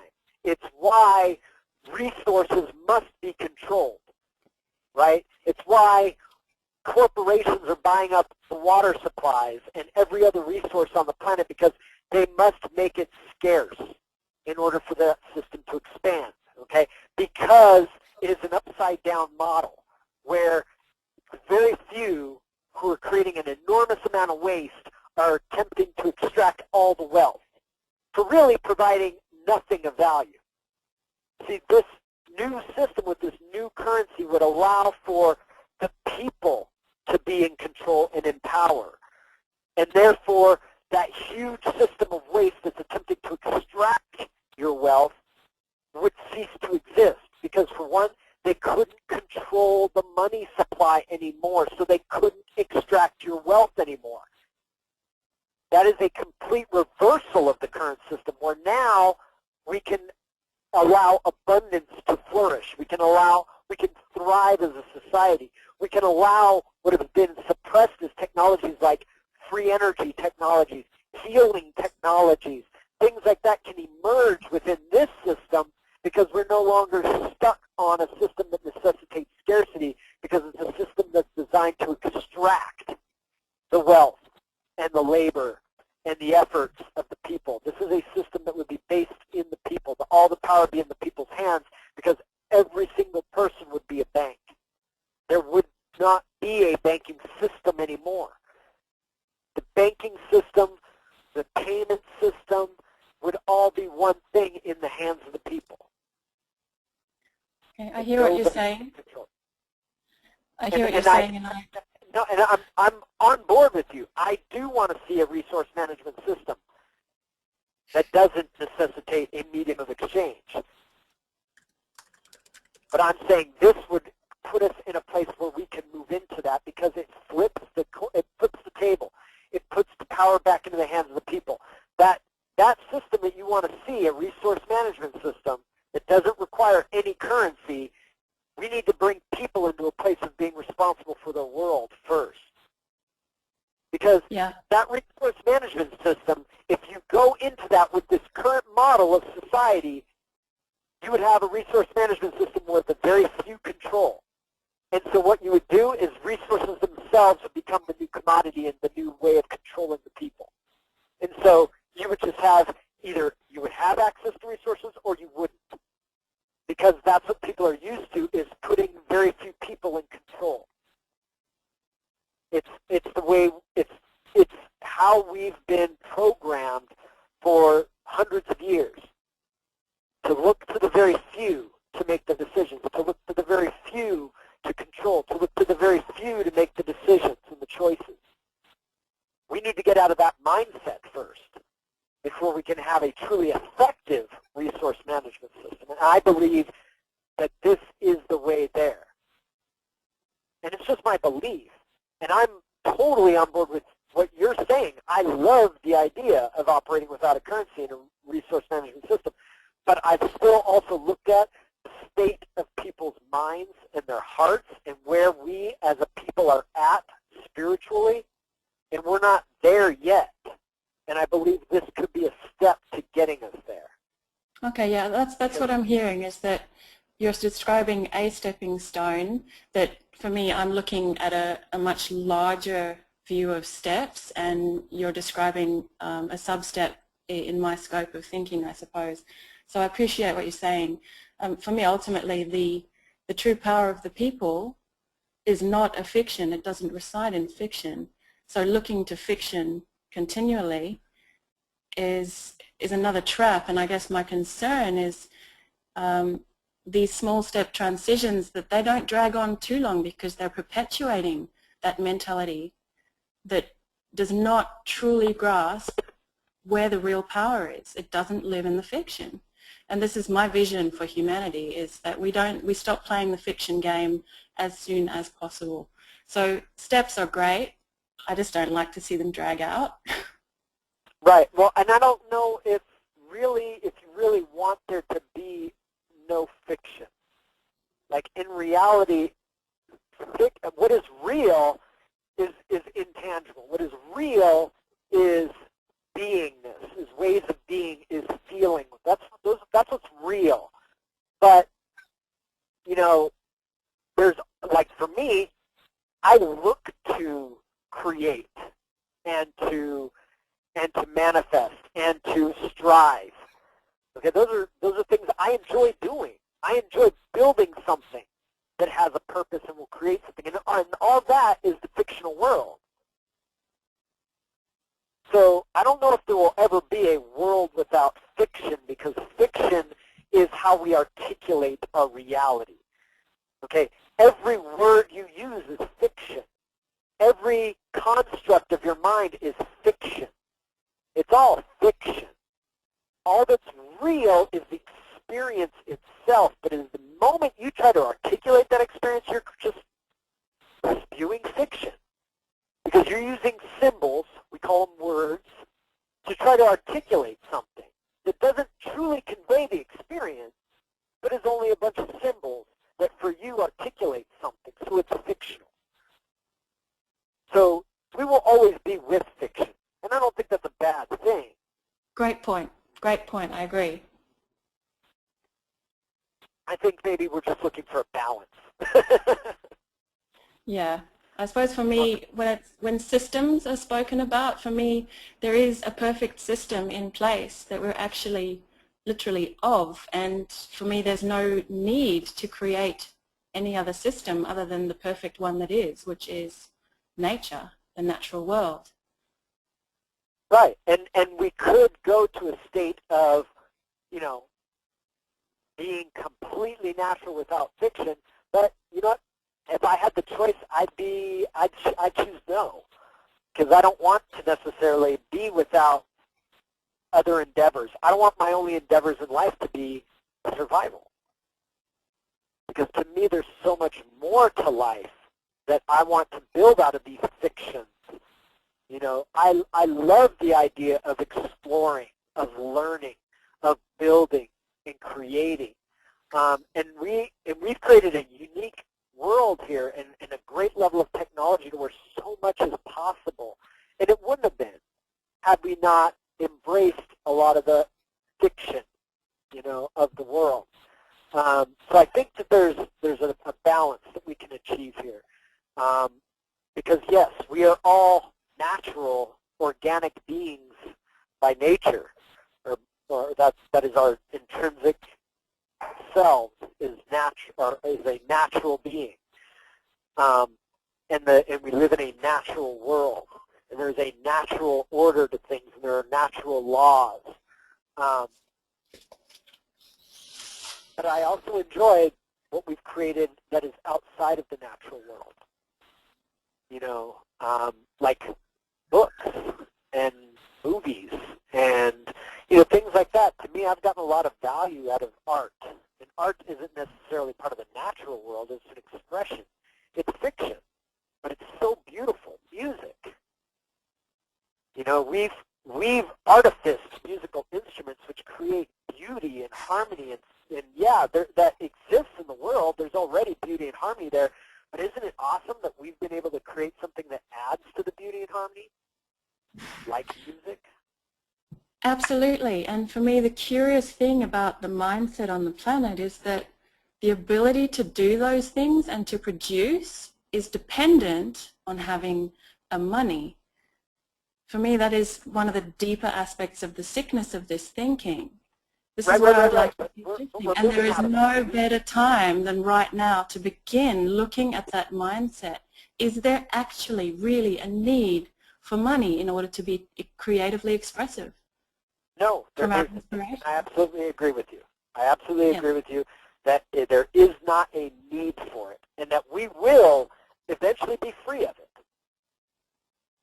All I'm saying is, but by putting into place something that will deconstruct the old thing, I think is a powerful move. Because what else is there to do? Are we to just sit without action and do nothing and just wait for the world you want to emerge? Right here, what I'm talking about is taking action in such a way that the old system is deconstructed. It falls apart. Because if we don't deconstruct it, if we don't stop using it and allow it to fall away, it will always have that power over us. And what better way than to step into something where we're stepping into power and responsibility. And now we've deconstructed that old system.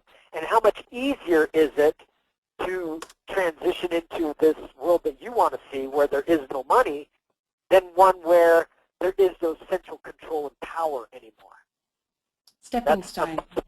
Yeah, it's a much easier place to make that transition. And I'm with you. I'm on board with your plan. I'm moving towards that.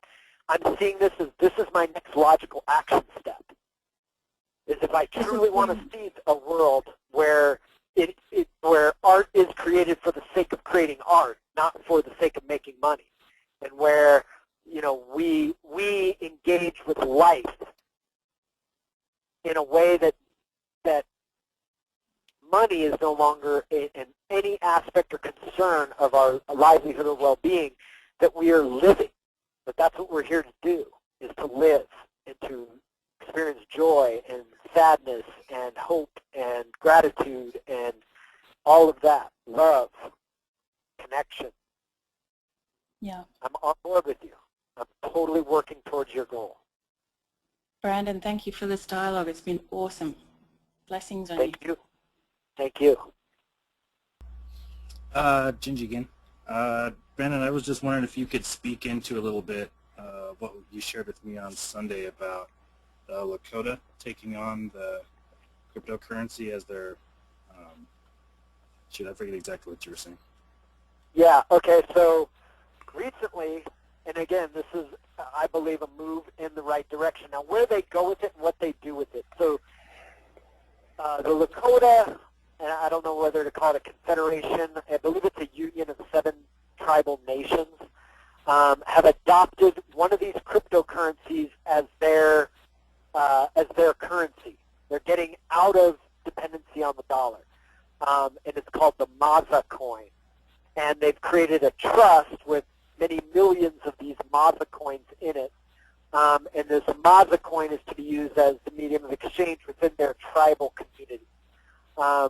Now, what the success of this currency hinges upon is the adoption of it by their tribal people, the people who live within the tribal lands, the people who engage with them in business, by them adopting it and not using it as like, oh, let me take what I've gotten from the tribal leaders and turn it into Federal Reserve notes so I can go buy a big screen TV.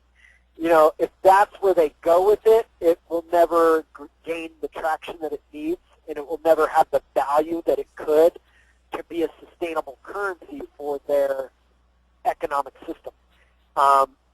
What I believe they should be doing is also looking to have all the other tribal nations of North America buy into it as well. And I mean, when I mean buy in, I don't mean money-wise. I mean, you know, as far as intention and commitment. Like, yes, we're all, because now you've also expanded the base by which it can be used and traded with. But yeah, it's basically they've seen the potential of the cryptocurrency, and in fact, there's another group in Iceland that in about a week or so, maybe 10 days, they're going to be doing what's called an airdrop of the Aurora coin. And the Aurora coin is a coin specifically created for use in Iceland, for them to overcome the burdens that the central bank has put on them in the last 50 years. At one point, Iceland's currency was one of the most valuable currencies in the world, and now it's one of the most worthless. And if a nation that only has like 300,000 people, they shouldn't have a worthless currency. There should be so few of their currency in circulation based on their population that it should be one of the most valuable currencies in the world, but it's not. And so to overcome that problem, some group, and I don't know what the relationship of this group is with the people of Iceland. I know that the members of this group are from Iceland, but see, they haven't had the same kind of adoption that the tribal nations of the Lakota have done with truly adopting Maza coin as their currency. But what the intention of Aurora is to give the people of Iceland a medium of exchange that they will use in their transactions. And if, based on the trends of it, I believe right now it's the third most valuable cryptocurrency. And if when they distribute it to the people of Iceland on March 25th, if they actually hold on to it and use it to transact business in Iceland, it will become one of the most valuable currencies in the world again. But if all the people of Iceland do is trade it out for fiat currency, it'll lose all its value. And that'll be a shame. So the people of Iceland, the Lakota, who've adopted the Lakota adopted the Maza coin. If the people of Iceland adopt the Aurora coin, you can see powerful transitions in these political, social arenas very soon. Because if there truly was an adoption by the Icelandic people to use the Aurora coin, because they are they're a very small economy. They have a very small population. And for them to turn within and to choose to do business with this Aurora coin at all levels, and buy their food with it, sell food with it, buy electronics with it, sell electronics with it, buy and sell all goods and services in Iceland with this currency, it will gain so much traction and have so much value that this, I forget how many they're actually distributing to each person in Iceland. I believe it's only like 30 or 40 Aurora coins. But at its current value, that's like $1,000 or something, or over $1,000 that's being distributed to every person. And maybe on the day of the drop, it'll shoot up in value on the exchanges even more. Who knows? But but at this point, it's worth. I want to say they're worth a couple $100 a piece. Or no, that's not right. They're worth about $20, $30 a piece, I believe, or $30 to $50 a piece. So getting 30 of them or something would, have you get around $900 to $1,000 in fiat U.S. dollar currency. You know what I mean? But again, if they truly adopt it, use it, exchange with it, and don't just turn it into fiat currency, it will be one of the best things Iceland has ever done for itself. And if the people of the Lakota do the same thing, it will be the best thing that they've ever done, and they will be forever free of their dependence on the U.S. dollar, especially, with all these casinos. If they made it so that when you entered the casino, you had to convert all your dollars into Maza coin and gamble in Maza coin, woohoo! Because of the demand on the Maza coin, the value would just shoot through the roof. And this 25 million Maza coin trust would be worth billions of dollars. And the money that they're distributing to the Lakota people would be worth tens of thousands, hundreds of thousands of dollars.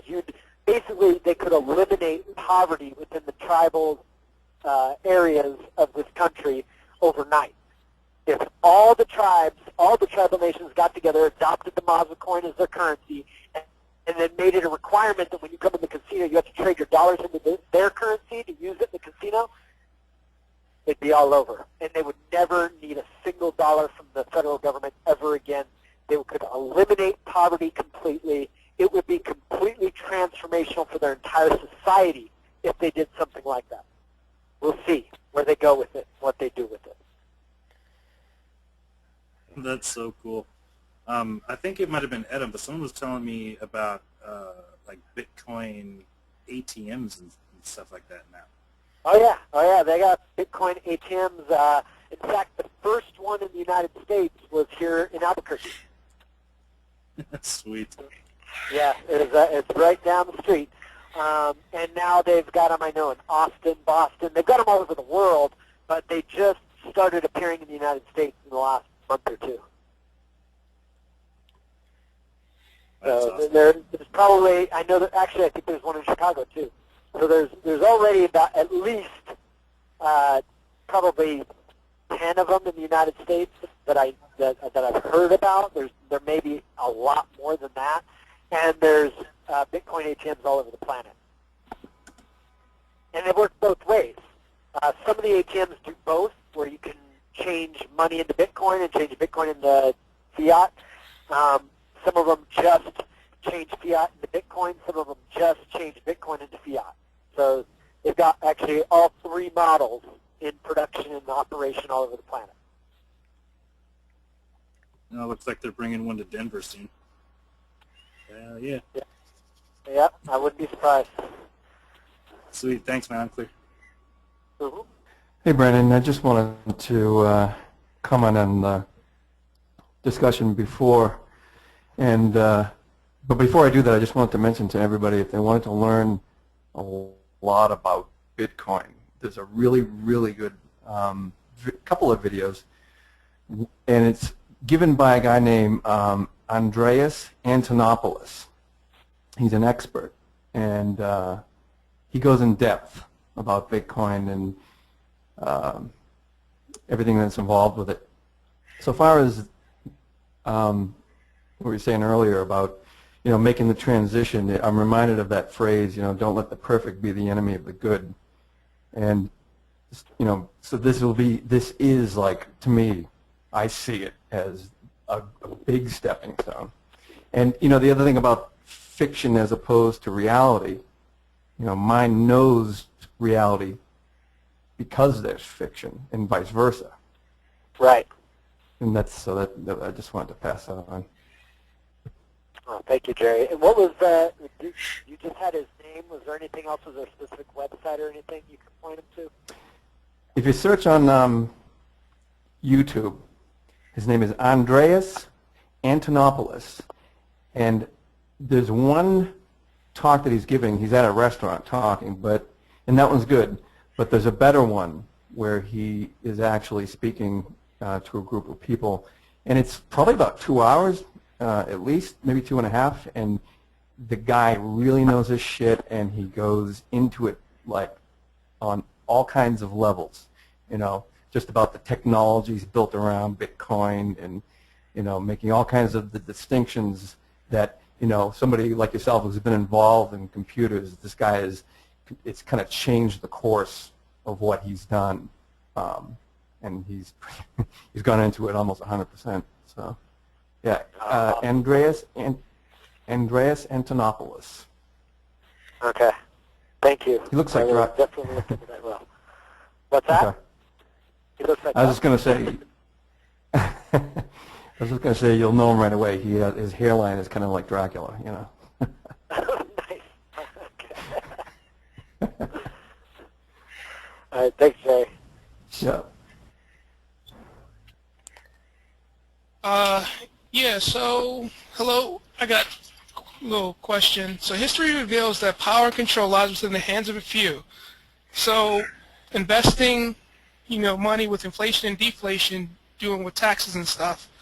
So my question is, how will this affect the status of people, where like the rich getting richer and the poor getting poorer? Will this like make a stability, or will it sustain? It will create a stability because, for one, the richest people on this planet have gotten that way through a system that extracts the wealth of the many. Okay, I'm not saying all. Some are true innovators who have created their wealth through some form of innovation, right? But a bulk of the wealthiest people on the planet have, because of the system that's in place, have created their wealth. And without that system in place, you have what would eventually happen is a more even distribution, because you may still have big innovators who, you know, someone may come along and invent something that everyone wants and that everyone is willing to pay premium for, and therefore does, and therefore he creates a vast fortune for himself. This doesn't preclude that possibility. You know, that is still possible for those who innovate greatly to create great wealth. However, because of what the other possibilities that emerge through this decentralized system, it allows for labor to become so highly valued, okay, because so many technologies that we've suppressed because of the nature of our system can emerge that would eliminate probably 80% of the labor, you know, maybe lower, 60 to 80% of the labor needed to provide goods and services for the planet could be eliminated. That being done, labor then becomes actually a very valuable resource, because the cost of production of goods and services that we need actually goes down dramatically. Okay, when you have unlimited supplies of energy, you have unlimited supplies of clean water, means you have unlimited supplies of organic food, and means you have unlimited capacity to distribute, because transportation is now being cut into a fraction of its previous cost because of the free energy and things like that. You basically, so many costs are eliminated, so much waste is eliminated out of this, because we're no longer hinged on a system that necessitates scarcity, that labor actually goes through the roof, because there's actually very little labor needed to maintain such a system.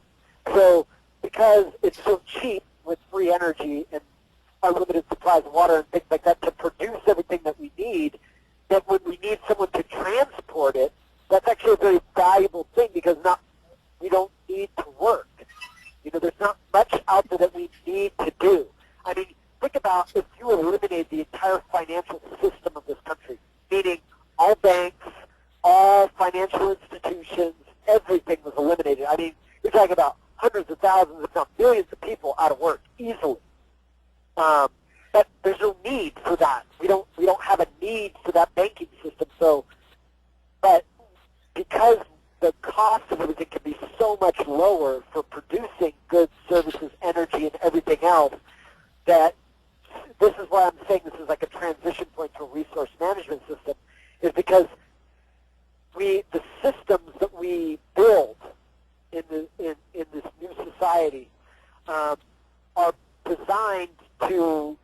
provide everything and anything anyone would ever want. So the most valuable things are the things that take human creativity and ingenuity, and things like the arts would become some of the most valuable things because computers aren't going to create great art, right? So we want to hear live music. We want to see paintings that people paint. We want to see movies that people create. And so all the arts become much more valuable. So the people engaged in art make a lot of money. And those engaged in the production of art make a lot of money. So you'll see a huge shift in where people are putting their efforts. And I believe you'll see the shift happening in people putting their efforts into the creative aspects of humanity. You know, because there's such little demand for physical labor. I mean, literally, we can build machines that build houses. You know, and so we have so much technology at our fingertips, but there's still that creative aspect of man. You know, building, you know, finely crafted wood things would be somewhat of an art. You know, and so everything that you would consider an art that can't be produced by machines or computers or something of that like would now become the most valuable commodities on the planet. You would see the planet transition into one of recreation. And how would you make your money? You would provide some form or work with some agency that requires humanity in its recreation it provides. You know what I mean? So, like, for instance, people want to go see movies. They want to hear music played. So you could work at the movie theater, and you'd be making the equivalent of what a lawyer makes today, working at the movie theater, because everyone is in this recreational mode. You see what I'm saying? That's how I see the transition moving into. Is you see arts and recreation come to the foreground of what humans are doing as far as providing, and what humans are seeking as far as where do I want to spend my money. And it's in recreation, leisure, and the arts. You know, that this is what people want to do. I mean, I think it's interesting that, you know, like cooking shows are so popular these days. That there's the art of producing food has come to the foreground, and that will be a highly sought after art in the future. Where you work at a restaurant, you make an enormous amount of money because everyone else wants to just go to restaurants and enjoy this art of food. Does that make sense or answer your question? Yes. You went well in depth. Well in depth. Thank you. Thank you. All right, I'm going to let Paula know she has to enter her PIN. But for now, you can go ahead. We're clear. Okay. Alrighty. So now we've looked at private entities. We've looked at private contracts, private networks, and private currency. When you bring all these things together, the private entities, the private contracts, the private networks, and the private currency, what is able to emerge is what we call private markets. In a private market, or let's first look at some of the important distinctions of a private market. First is having it be having it exist on or be provided through a secure and anonymous platform. An example of a secure and anonymous platform is a interface through which whoever is interfacing with the market and whoever is providing the interface of the market cannot be detected. An example of that is those of you who have heard of Silk Road. Okay, so there may be many people who haven't heard of that. Some of you may have heard of that. The Silk Road is basically a private market. Now, because they didn't understand the distinctions of private contract and private entities and things like that, they're coined a black market where things are bought and sold that typically you're not going to see in your local store. However, there are things that are being sold on the current Silk Road that you could find in your common store. So it's not just about buying and selling what would be considered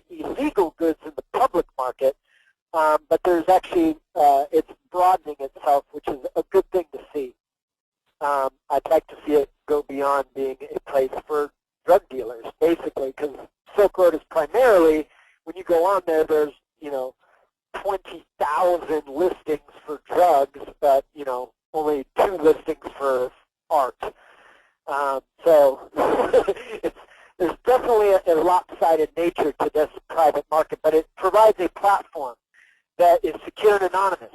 The people who engage in the market cannot be detected. And the person providing the platform, there's no way of detecting where this website is hosted.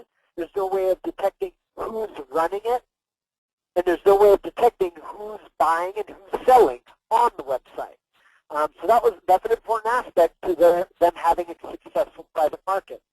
In fact, Silk Road is in its 2.0 stage, because Silk Road 1.0 had the main guy behind it make some mistakes that cost him at this point, his freedom and his website. But in less than a week, you had a new version of it being run by a different group of individuals, because it was only exposed and taken down because of the mistakes that this guy made. And what's interesting is, even though he made these mistakes, not one single, and even though the government got its hands on his servers and everything else, not one buyer or one seller was ever prosecuted out of that confiscation of data, because there was no information that could lead the federal government to the people engaging in this market, because the tools that they were using maintained security and anonymity.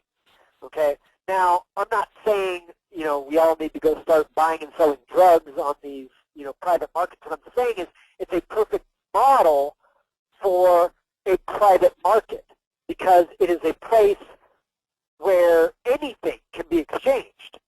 So it's not just about what's illegal in public markets, but it's about anything and everything being exchanged in these secure and anonymous platforms.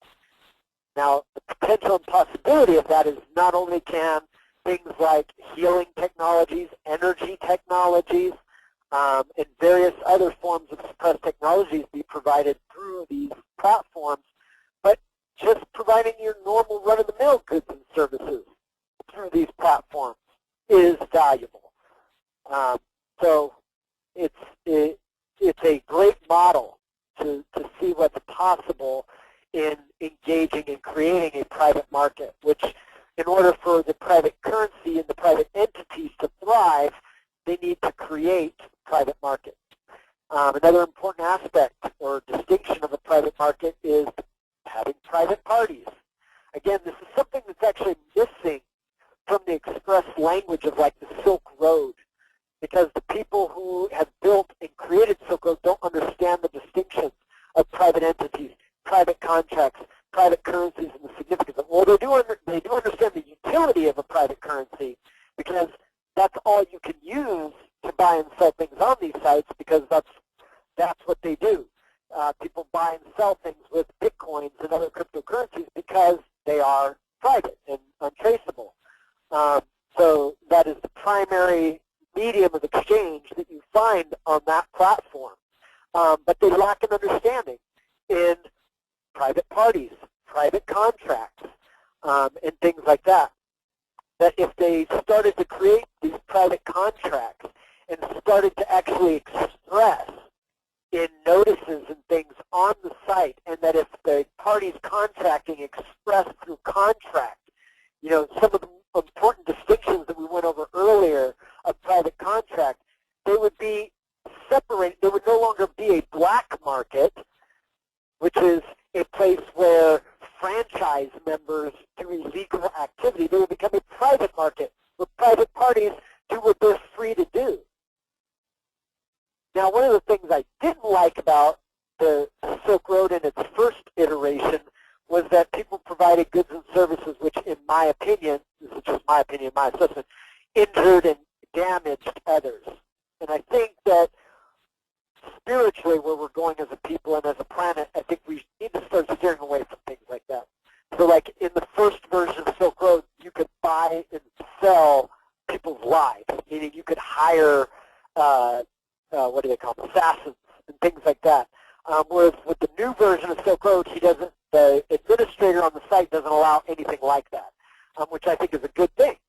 That, we need to be, for us to step into this new level of responsibility and this new level of power that's before us.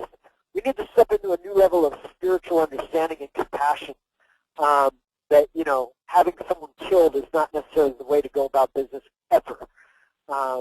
That's where that's my opinion, my belief, that if we as a people are to go anywhere spiritually, we need to start looking at how we damage and injure each other.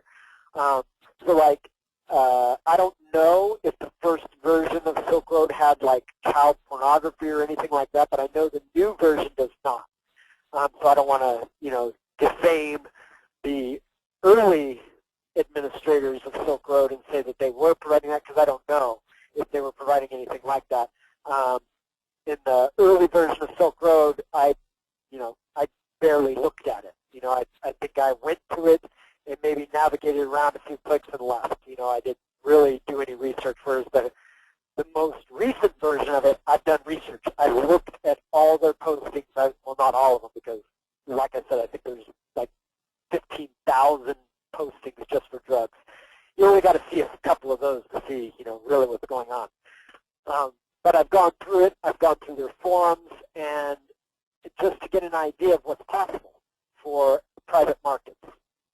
Another important aspect of a private market is having a trustworthy third-party escrow. Now, that's what, in like the Silk Road model, that's what the platform is providing. So, for instance, someone's selling something and someone buying something. The person who's buying puts their money into escrow with Silk Road. Silk Road is the third party. They're the ones who are providing the platform, right?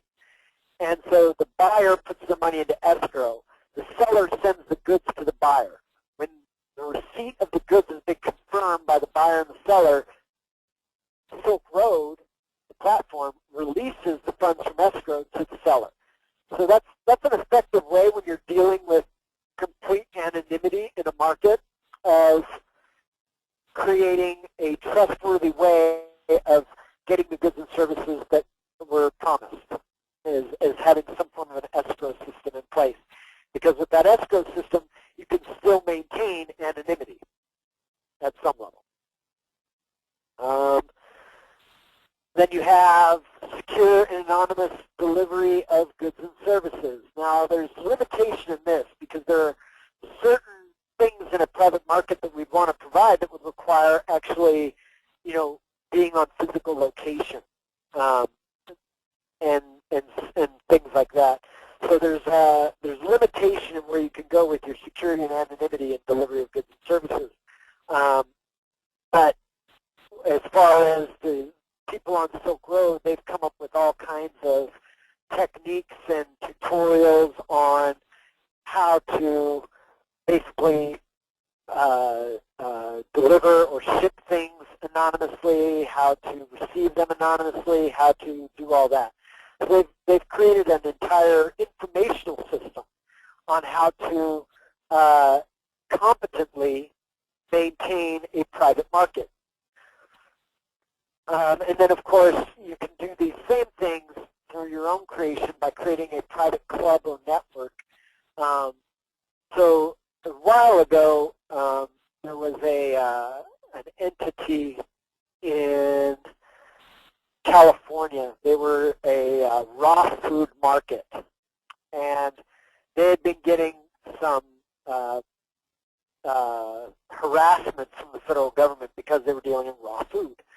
And they come to me for some advice, and I basically told them, look, you got to get out of being public, being a public entity and dealing with public people, and become a private club, and stop dealing in Federal Reserve notes and start having a private contract, which basically each member of the club, by joining, is agreeing to certain things, and which would take the public out of the equation. Because in the private club, you could provide, raw milk and things like that they weren't able provide in a public market context. But what they were providing was a public market. And because the federal government and state governments had the right to regulate the public markets, that's what they did. So they got shut down by the federal government. And I mean, they went in there like these guys were major drug dealers, guns blazing and everything, to basically take down a raw food market, which I find humorous and at the same time sad. But it could have been avoided. It could have been avoided by creating a private market through a private club or a private network context, whereby through the use of private contract and private currency and a private club or market, they could have maintained the business operations through a private entity. But they didn't. So, any questions with regards to private markets? Hey, Brandon, I had an actual question about more so the currency, because I remember you mentioning that you, for the last couple of months, was dealing in the Bitcoins. I want to know, has it been adopted by enough merchants for it to be basically a seamless lifestyle, when it comes down to buying goods and services with Bitcoins? Actually, I would say that as far as merchants are concerned, there is an abundance of merchants out there. However, we're at this stage where there's also still a lot of opportunity for people to step in and start providing things anonymously and for Bitcoins, and you would have a huge market following almost immediately. Like, I don't know if you heard the news about when Overstock started accepting Bitcoins. He got something like 11 million new, or 11,000, I forget the number. It was either 11,000 or 11 million new customers that he had never had before, and is forecasted to make, millions of dollars more this year. So it wasn't that his existing clients started using Bitcoin. He attracted a whole new clientele because there are those people out there. What you're going to see is at a certain point, there's what we call the technology adoption curve. Okay, it happens with everything. It happened with the internet. It happened with cell phones. It happened with the television. Happened with the radio. And these adoption curves, basically, they start off as like a line coming off low, and then all of a sudden it starts curving up, and then all of a sudden it's like sky high, right? So it's like, it looks like like if I were to take a pencil and start dragging it from left side of the paper to the right side of the paper, I'd be almost flat, and then all of a sudden I would start curving a little, and then just go straight up, right? That's what technology adoption curves look like for innovative technology, okay? So, like, cell phone came out in the 80s, and it was slow in adoption until it hit a point where all of a sudden everyone had one, right? Same with the internet. Internet came out early 90s, late 80s, real slow adoption for one. There weren't enough PCs in people's homes or anything like that. So it was like a slow adoption, then all of a sudden, boom, it just took off, and it was like everyone had the internet, right? And that's what you're going to see with Bitcoin. It's not going to be the merchant end. See, the merchants are already jumping in because they know about this adoption curve. They know overnight, all of a sudden, everyone's going to get it, everyone's going to want to use it, and all of a sudden, everyone's going to have it, just like cell phones, just like internet, just like television, just like radio. Okay, so this technology adoption curve is actually in its infancy. You're at the bottom of this curve right now. And when it shoots up, you're going to see Bitcoins are going to be going for $10,000, possibly $50,000 a piece. Okay, because there'll be such a high demand, and there's really so few Bitcoins to use them, that their value will skyrocket just because the number of people who have adopted it to use it. You see what I'm saying? I see what you're saying. My question at that point is, if you're a new company, or if you're a new private company just starting, and the curve hasn't actually, I guess, started to peak yet, are you taking a chance by having your your customers go through that particular process when it's not a publicly adopted format yet? You're saying it's having a company that only accepts Bitcoin? Is that what you're saying? Right. I would say it depends on who you're marketing towards. Yeah, in my case, I'll be marketing to 24 to 34-year-old women, working women that they all have computers, they all have cell phones, but they may not be familiar with Bitcoins per se. As a new company, if I have that as a requirement, what kind of effect would that have? Are you limited in your scope? Like, is it people in your area that you're limited to? Is this something you're offering over the internet to the world in general? Like, yeah, we have some. Yeah, it's an internet club. It's an internet club, but we have regionally instead of to the whole world, because we do have offline events. And since I can't do offline events around the world, then we'll originally be opening up on it in the East Coast corridor: Boston, New York, Philadelphia. So okay, I would say if you're talking about three heavily populated areas, your demographic is a good demographic because they're young enough to get technology. Really, 24-year-olds, they've grown up with technology. They grew up with a fucking cell phone in their hand and a computer on their desk. You know what I mean? They were never without technology, so they've become very accustomed to having technology be a part of their everyday. So you're talking about a great demographic because these are younger people who get technology, who use technology already. And because you're talking about highly populated areas, if marketed well, I think you could be very successful only accepting cryptocurrencies. Here's the thing, though. You got to be careful because depending on how it's perceived, by not accepting legal tender, what is the nature of the entity? What's the nature of the goods and services you're providing, and what's the nature of the entity? Because then you would also be looking at what's the limitation of my scope of advertising and marketing and things like that. Because you got to remember, in the public market, there's what's called legal. You necessarily, pretty much you probably fly under the radar. But if somebody wanted to make a big deal out of it, they could sue you for not accepting legal tender. Mm-hmm. Yeah, I never thought about that. Yeah, in the public market. You know what I mean? Because in the public market, even though we're a private club. Oh, if it's a private club, then no, you're good. You're good to go. Okay. Yeah, it's a private online club that also have offline events for club members, but it's a private club that you have to be accepted to. Oh, okay, yeah, then you're good to go. You're good to go.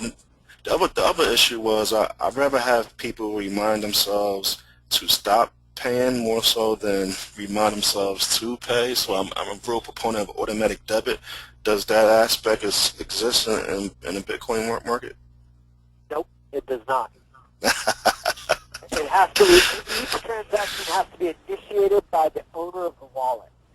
So that you can't have an automatic. Now, there may be software out there, but they would have to choose to run it. There's nothing that you could initiate from your end that would make them pay. What I would look at is extending the periods of membership, meaning rather than doing pay every month, pay once a year or pay once a quarter or something like that, you know what I mean? So that maintenance and administration, or I should say administration and management of your club is easier. And you'll find that a lot of the services that are out there that offer their services through Bitcoin and stuff, like for instance, you can get an anonymous web hosting account to host a website on. And these anonymous web hosting companies, if you're going to pay in Bitcoin, the best way to do it is to pay for a year. You know what I mean? Because you don't want to have to deal with trying to get someone to do a Bitcoin transaction by a certain day on every month. You know what I mean? But you just pay for the whole year up front and start letting them know, a month and a half in advance before their thing expires. Like, hey, it's going to expire. Need more Bitcoins. going to expire, needs more Bitcoins, kind of thing. It's probably a better model, to just have it all, take it all up front rather than dealing with the administration headache of having to collect on it. Okay. Going back to the private contracts, because my original question was as far as the enforcement of people operating under the capacity of a franchise communicating with you. Once you stipulate in the contract that all responses have to be without the actual protection of a franchise, how is that enforced? What do you mean, how's it enforced? For example, the contract's only between the parties. You don't have to enforce it. If you and I enter into a contract and we say we're entering into this contract without, this franchise, and we said this is the governing law, this is our dispute resolution method, and this is the party we'll take our disputes to, we're the ones who enforce it. We're the ones who choose it. Are you saying if one of us breaches the contract and tries to sue the other in a court, how's it enforced? Yeah, I'm saying, for example, if you're contracting with a bank per se, and you're stipulating in the contract that all responses will be under penalty of perjury and without the limited protections of a franchise, if their attorney per se wants to get in contact with you or sends a letter to your presenter, I would have to make them aware of the fact that by their response, they are essentially waiving their bar social protection. Okay, but I'm still not hearing where's the confusion. So so you've got. Well, the question becomes if they insist. If they what? Yeah, like if they insist on continuing to send you letters, despite the fact that you stipulated any Hold on, just say nothing about sending letters. They're sending letters that has nothing to do with whether or not they've waived any franchise. Did you tell them to stop sending letters? So if you no, like if they're considering, if they're trying to send a letter as if it's a response to your actual initial offer, but you stipulated in your initial offer that all sufficient responses will have to be under penalty of perjury and will have to be under a waiver of. So you've made an offer with certain terms and conditions, and the terms and conditions weren't met. Is that what you're saying? Right. Okay, so what's your question? So that's basically, I just chalked that up. My question at that point is, do I just chalk that as an insufficient response, or if the attorney is if you've made an offer, and there are certain terms and conditions to the offer, and the terms and conditions haven't been met, the offer hasn't been accepted, right? Or if there were terms and conditions that went along with the acceptance of something, then there's a breach of contract. Meaning if something was provided, and what was provided under certain terms and conditions, and what was provided was accepted, therefore the terms and conditions were accepted, and yet the terms and conditions are not met, then you have a breach of contract. So you're either dealing with non-acceptance, breach of contract, counteroffer, or breach of contract. I'm not sure which because I'd have to really look at the details, but it's probably one of those three. Okay. And then if it's already stipulated in the offer that a breach of contract would also mean acceptance of all terms and conditions, then that's basically the same thing. Okay, yeah. But you got to be clear that just because you say it on paper doesn't mean anything. There has to be contractual relationship established, meaning there must have been something of value exchanged, right? Right. Or something that shows the intent of the party for acceptance of terms and conditions. You see what I'm saying? Right.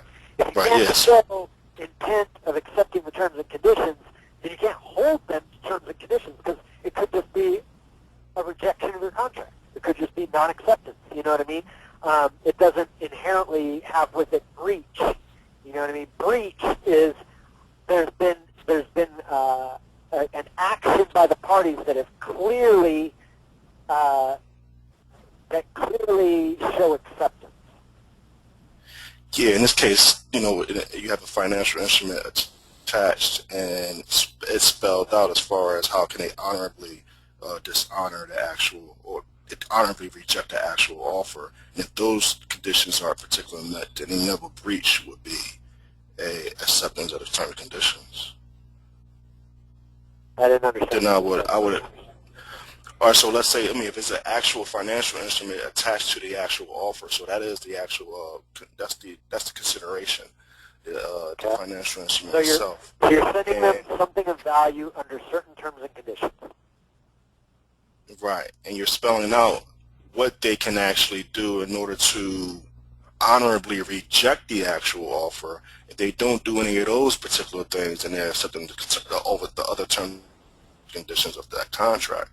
And one of those terms and conditions would be that a response to maybe a defect in the actual instrument be signed under penalty of perjury and be signed without the limitations or without the protections of the franchises that that are listed in the actual offer. So if they don't do those things and they breach that actual contract, which is also stated in the offer, that if they breach that actual contract, then they're accepting all terms and conditions of the offer. And I actually spell out how can they actually okay, so I'm reject not, the offer honorably by understanding particular things. why you even have a question. It seems to me that you have the answers to all your questions.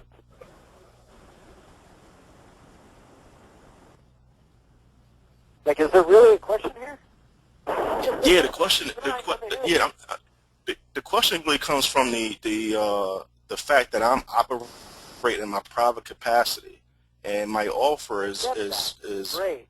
Yeah, I get I get all the details. I get it all. What is your question? I get the circumstances. My question is, I get the exchange. I get the returns and conditions. I get terms and conditions weren't honored. What's the question? Question is, in terms of the attorney, in terms of an attorney that wants to contact you, that wants to send a response. If they agree, is their response? If you have that actual condition in your offer, if their response is in terms waiving their protection, then how can that waiver be enforced per se? Like how do you want to enforce it? I don't get it. First of all, is this attorney even party to the contract? Yeah, he represents the lender. No, actually, no, he's not part of the contract because I think about it. No, because so he's not bound by your terms and conditions. He's not a part of the contract. Right, he's so not bound by your terms and conditions. So, I mean, this really, save this for the MIC call. This isn't something that we should address on this webinar. This is definitely something we should go through on Sunday's call. Okay. Okay. Thanks. All right, you're clear. And again, I'll tell Paula she gets to enter a PIN. So Paula has a question, but she hasn't figured out how to enter her PIN. Yeah, she pops in and out. It's unfortunate. Alrighty, so why have this conversation about private contracts, private entities, private networks, private currencies, private markets? I see this as a very significant point in our history. I don't know, I'm really excited. I'm really excited to see everything that's unfolding around the world right now. This new society paradigm, what's possible if we take responsibility and we start to store our wealth and choose to use private currency as our method of transacting, and we start to write our contracts for one, express in our contracts governing laws, venues, jurisdictions, dispute resolutions, and things like that. If we truly start to create a platform, a paradigm through which we operate through private currencies, we store our wealth in private currencies, we operate under private contracts with private entities, what's possible is the withering away of the central banking system.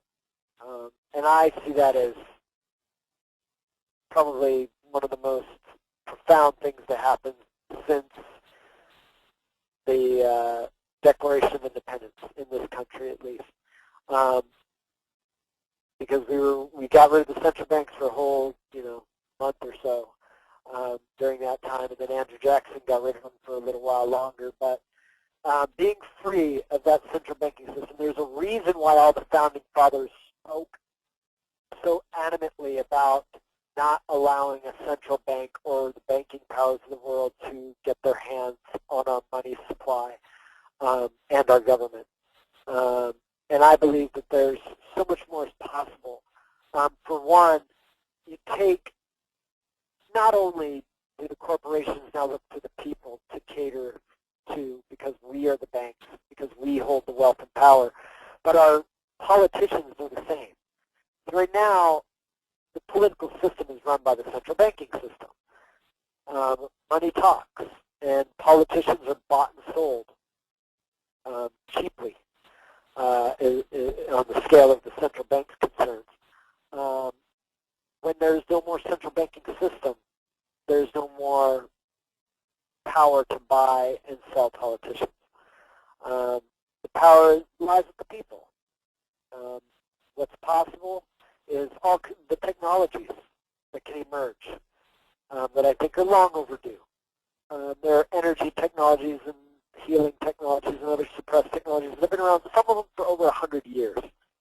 And they just can't exist in a system that necessitates scarcity. So this new society paradigm is a paradigm of abundance, a system that allows for abundance and doesn't necessitate scarcity.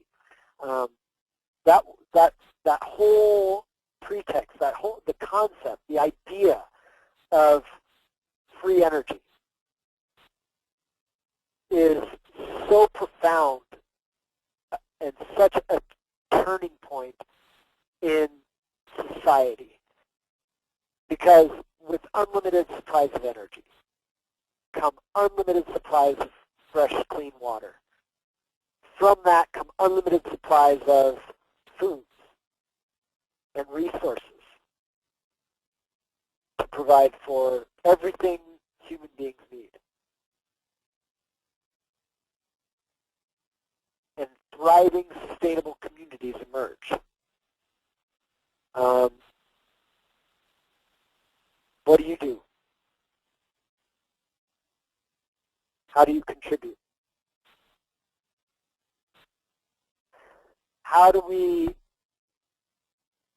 What actions can we take right now that will allow for a new paradigm, a new society to emerge? And believe me, there will be people who will mock and fight a transition to a new society with every bit of energy they have, because they're very invested in that old system. People like George Soros.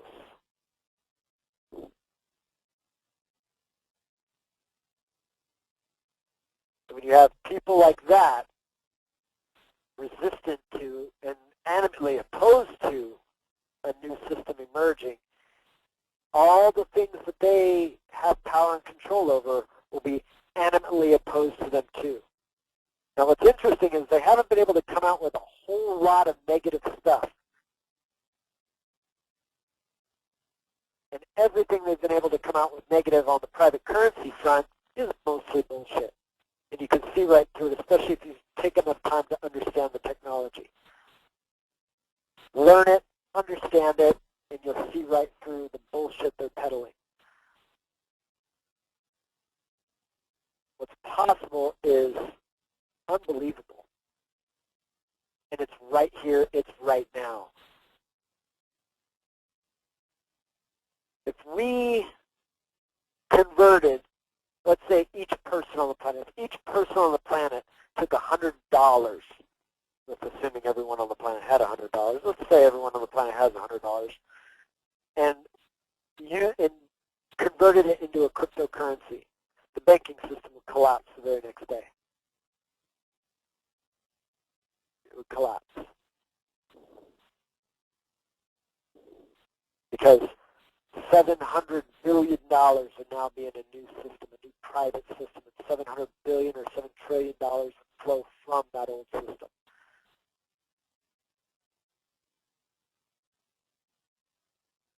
And because, and again, not only don't see these currencies as investment tools, because that's what they're being marketed as in the mass media.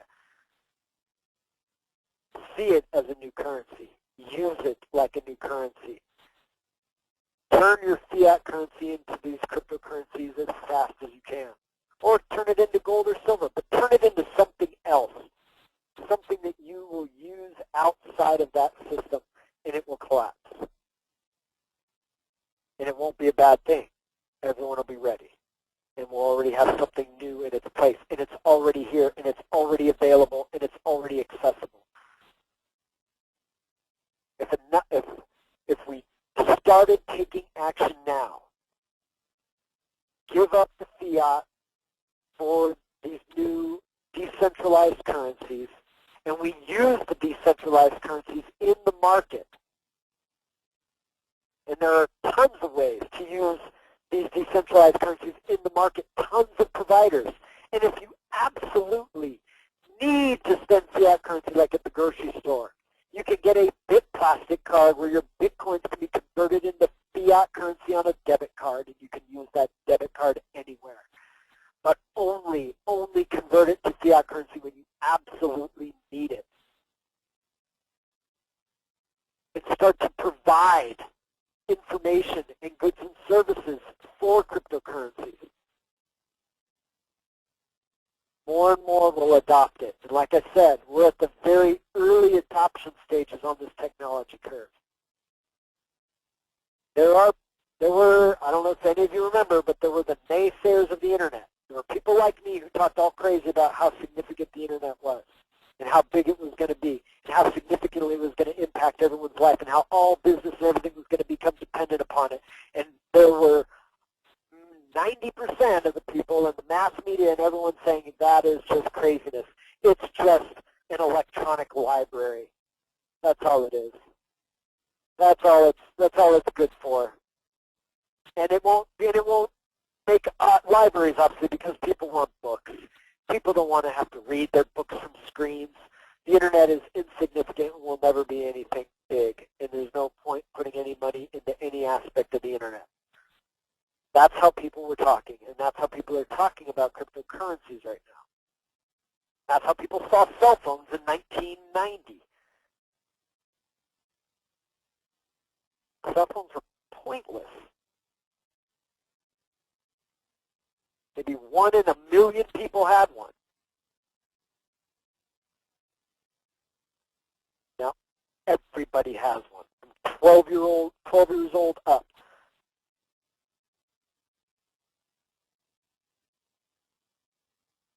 So the technology is here, and it will take on rapid adoption. But the action we can take now is adopting it now. Having that curve speed up. Talk about it, share about it, learn about it, use it, save it. And those of you who've done the MIC and have your trusts in place, keep all your trust holdings in Bitcoin. You can make all your distributions in Bitcoin, and then everything is anonymous. Everything is private. All your trust business can be kept completely private if you're dealing in cryptocurrencies, including your distributions to capital interest holders. And they're easy, way easier than distributing postal money orders or gold or silver.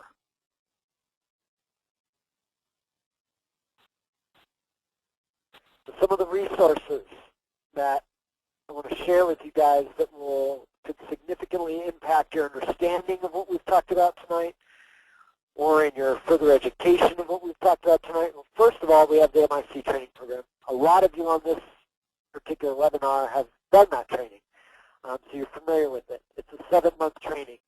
The next one begins in April. We only start it twice a year. We start it in April, we start it in October. The next one begins in just about a month. securitymastery.net. The Tor project. Okay, so I think it's really important for everyone on this call to understand the Onion Router, or Tor. Torproject.org is where the basically where it is housed, where the technology is kept or developed, I should say. Read about it, learn about it. It's basically a way to be completely anonymous on the internet. And if you truly master it, you can start to use all of your network tools through Tor. And then if you use it in combination with things like VPNs and VPSs, you can learn how to do everything completely anonymously. Learning about encryption, I think, is really important. Through first learning how to use PGP or GPG technology, you learn how to send and receive encrypted emails. And then it doesn't matter that the NSA is intercepting them because they can't read them. They would have to put half their computer resources, or actually, if everyone was using encryption on their emails and information transferred or transmitted on the internet, the NSA would have to increase its computer power 10,000-fold, and they still would not be able to decrypt the messages as fast as they were being sent. And they're nowhere near increasing their computing power by 10,000 times. And so, in reality, they would have to actually use a significant part of their resources just to decrypt your shit, and they don't even know what's in it. So is the NSA going to spend all their resources just to decrypt your email and then miss out on filtering everyone else's? Probably not. So learning how to do GPG and PGP effectively. You can do that by going to the sites, two sites I recommend, newpg.org and pgpi.org. Both of those will offer, I think, enough information for you to get started and headed in the right direction. How to generate your keys, how to use other people's public keys, how to share your public key, keep your private key. So learning the distinctions of it so that you understand how to send and receive encrypted messages. VPNs and VPSs is basically virtual private networks and virtual private servers. These can be used again to use the internet and engage in private markets and private networks anonymously. You can actually, the two websites that I've shared here, they actually offer their services for Bitcoin. You can actually acquire the VPNs and VPSs of these resources anonymously. But there are some free ones out there, but I don't put too much stock in free VPNs or VPSs. If you're going to use one, might as well get one that you can purchase anonymously. And again, understanding and learning all the distinctions of all this technology, don't just run into any of it, because there's certain aspects of it you want to understand. Like, for instance, if you were truly going to use a VPN and acquire a VPN to engage in some private market, you would only want to do it through the Tor network. And you would want to already have your Tor set up, and you would already want to have some anonymous email that you set up through Tor to use for any kind of correspondences on these. So there's a level of, you want to be able to wrap your head around all of these technologies before you get yourself into anything deep. Okay, so you don't want to, start, oh, I can buy ecstasy on Silk Road and, go for it. Because if you don't understand how to truly operate anonymously and securely, because it's not only having the technology, it's also learning the habits and practices that you need to integrate as far as engaging the internet so that you effectively remain anonymous. So it's an important aspect, is understanding these technologies. And like I said, we're going to be doing training on this. It's now become part of the MIC training program curriculum. We're doing an entire series of online trainings with the MIC people to get them competent in all of these technologies, kind of from the ground up, so that you understand how one integrates with another and how to acquire one after you've mastered another and things like that. So learning how to use all these technologies effectively and correctly so that you don't expose yourself. If you want to learn about cryptocurrencies, there's bitcointalk.org. Just in case there are people who get just the audio version of this, I guess I should say the VPN and VPS websites are privateinternetaccess.com and anonymousvps.com. And those are the two services that you can acquire anonymously using Bitcoin. And again, if you don't even understand what those are and don't understand how to use them with others, it doesn't matter at this point. But the resource is out there. Cryptocurrency is a good place to start, and it's not the only place. But these are just general resources. Actually, we'll get into some more detailed resources around certain distinctions or aspects of cryptocurrencies in a minute. But Bitcoin Talk is a good general source of information on all cryptocurrencies. Private market. You want to go check out a private market after you've installed your Tor browser, you can visit Silk Road 2.0. And again, you couldn't even get there without your Tor stuff properly installed. Because if you notice, this domain name is .onion. .onion isn't actually a top-level domain name, for those of you who don't know that. It only operates through the Tor network. So these Tor URLs exist only within the Tor network. So only when you are properly connected and using the Tor network can you even connect to these websites. And the purpose for that is that the website itself is hidden.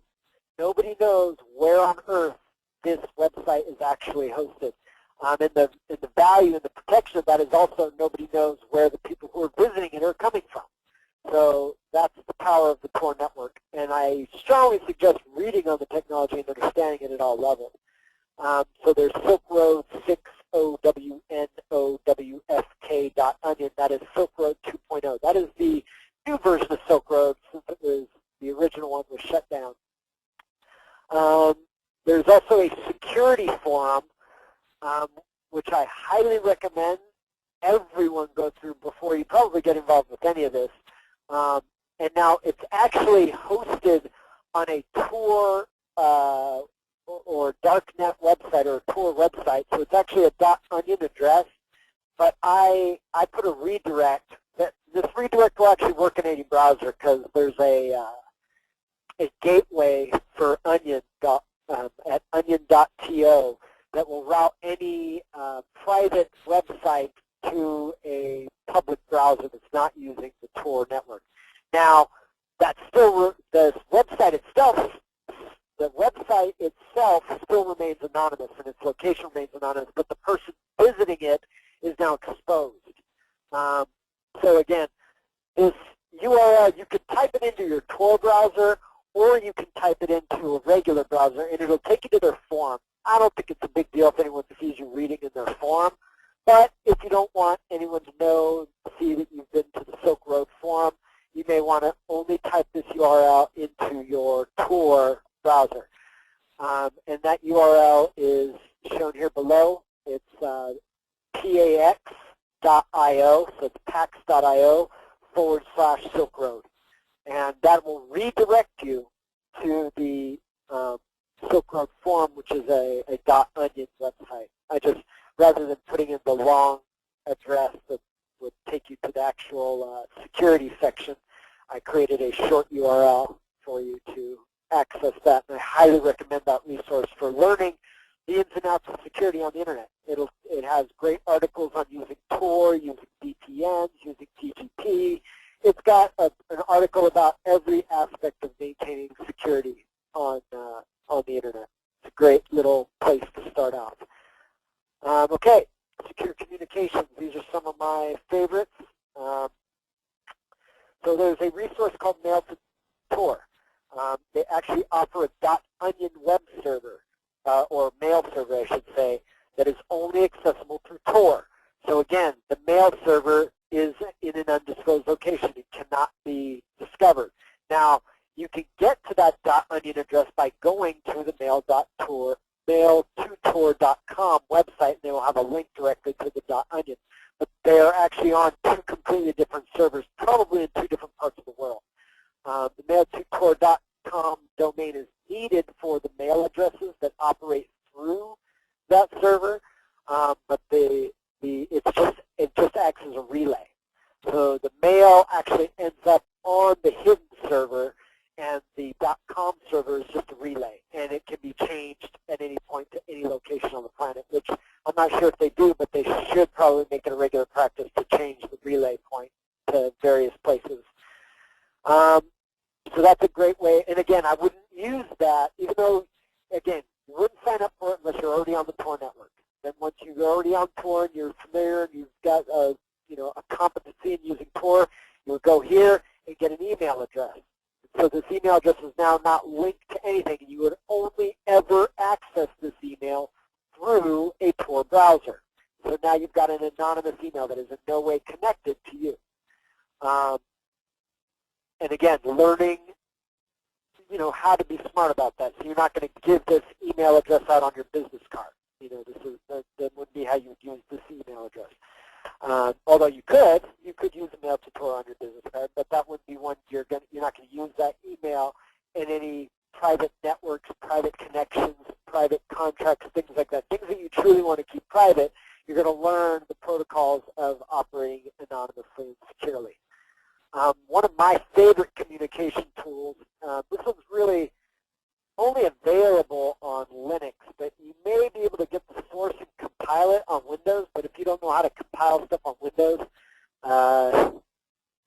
you're probably out of luck for this. And same with Mac. Now Mac, it's probably easier to compile this from Mac because the new Mac system is basically just a mirror of Linux with a different kernel.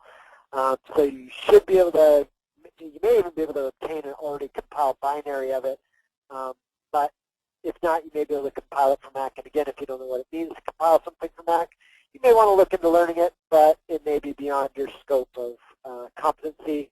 And I would say definitely know your scope of competency and where you should go. But it is a communication tool. It appears like an email client.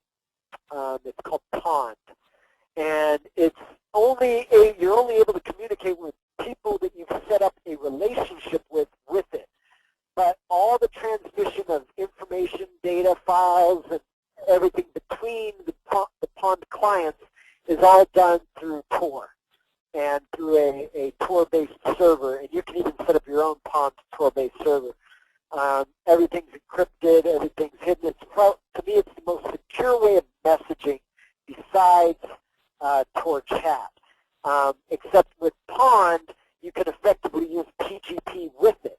And so again, I would use PGP with my mail to Tor, and I would use it with Pond. So PGP would use to encrypt the message for the recipient. And you can send the message encrypted through Pond or through mail to Tor, and then when the person gets it on the other end, they could decrypt it. But that saves the worry of anyone intercepting the information or the message, which is very unlikely on Pond, practically impossible, because I don't use my own server and I use someone else's server, just in case messages from Pond somehow get stored on the server. I'm sure to make sure that the message itself is encrypted as well. Bitmessage.org is another one. Oh, forgot to share the URL for Pond. That's pond.imperialviolet.org, or I created a short URL for that. You can go to pax.io/pondinfo. Actually, the pondinfo one, the pax.io/pondinfo, takes you to a write-up about Pond, whereas pond.imperialviolet.org is the actual website where you can acquire it. Bitmessage I've never used. I saw it as a resource, haven't explored it, haven't tested it, so that I can't really speak about its effectiveness or much about what it's about. But if you want to check it out, what it seems to be is a messaging system that operates over the Tor network. Tor Chat is another one I've learned to love recently. This is like it's like any chat client, so it could be used like gosh, we don't really use chatting that much these days anymore. Like if you use Skype to send text messages back and forth between people, so you're chatting on Skype, or if you use IRC or anything like that, it's a one-on-one. So it's not more like IRC where you can create an entire channel of people, but it's a one-on-one chat thing. And again, it operates completely on the Tor network, so everyone's identity is anonymous, hidden, and all the messages go through the encryption of the Tor network. Learning to use Tor with any webmail and PGP can be effective in secure communication. And I say that because I don't know how long mail through Tor will be around. We don't know who the host is, where it's hosted at, and it could get taken out or taken down at any time. So, but you could use some other popular webmail system that doesn't require any kind of like phone verification or anything like that. Anyone that will provide you webmail, just make sure when you sign up for the account that you use Tor, your Tor browser. And some websites will reject Tor connections because a lot of hackers like to use Tor to hack websites. So you may have to use Tor in conjunction with a VPN. So that's why we showed the VPN technology, is that sometimes Tor with a VPN can be used, and you can acquire a webmail address and use PGP in the mails you send and things like that. In fact, even cloud storage like Box.com, Dropbox, things like that, you can use PGP to encrypt the files that you store on there so that they're secure and safe. You can even use other methods like in Linux, and I can actually do this in Windows too. I can use an encrypted file system that will mount the DAV drive, mount the Box.com connection as a DAV drive, and will create and then mount it on an encrypted mount point, so that everything when I'm viewing it is unencrypted, and when I drop it in there, it appears unencrypted. But when it's on Box.com or Dropbox or anything like that, it's actually encrypted. And I use ENCSS for that, and that's a Linux tool. But I can also there's a tool where I can make that work in Windows as well. Probably do it in Mac, but I don't have a Mac, so I don't know. I've never tried it. Resources for cryptocurrencies, exchanges. There's btc-e.com. That's my favorite. And they do just the major cryptocurrencies. They only have about maybe 8, 9 of them on there.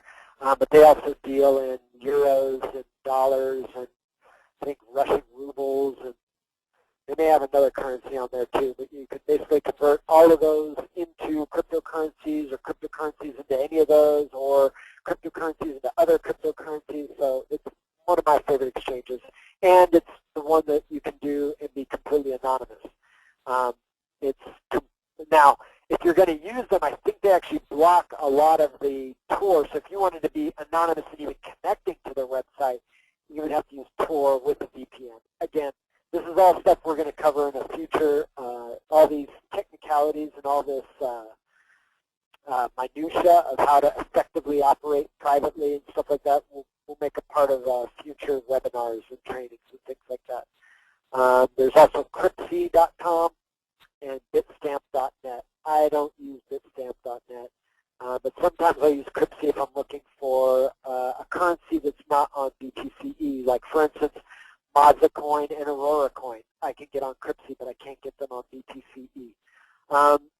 Great escrow service that I've used for Bitcoins is on btcrow.com, or you can say btcrow.com, basically btcrow.com. And that's an escrow where buyer puts Bitcoin into the escrow, seller sends goods or services to the buyer, and then BTC Row releases the Bitcoins to the seller. It's a great way to see. The thing about Bitcoin transactions is you can't reverse them. And because they're anonymous and you don't really know where they went, if you send Bitcoin to someone, it's impossible to get them back unless they choose to send them back to you. That's another one of the great aspects of a completely anonymous and decentralized currency, is that there is no authority out there to go track down and get you your stuff back if you're services aren't provided. So especially those of you who may be new to the cryptocurrency world, I've already been ripped off several times. So I know that that there are plenty out there who will promise you something for some Bitcoins.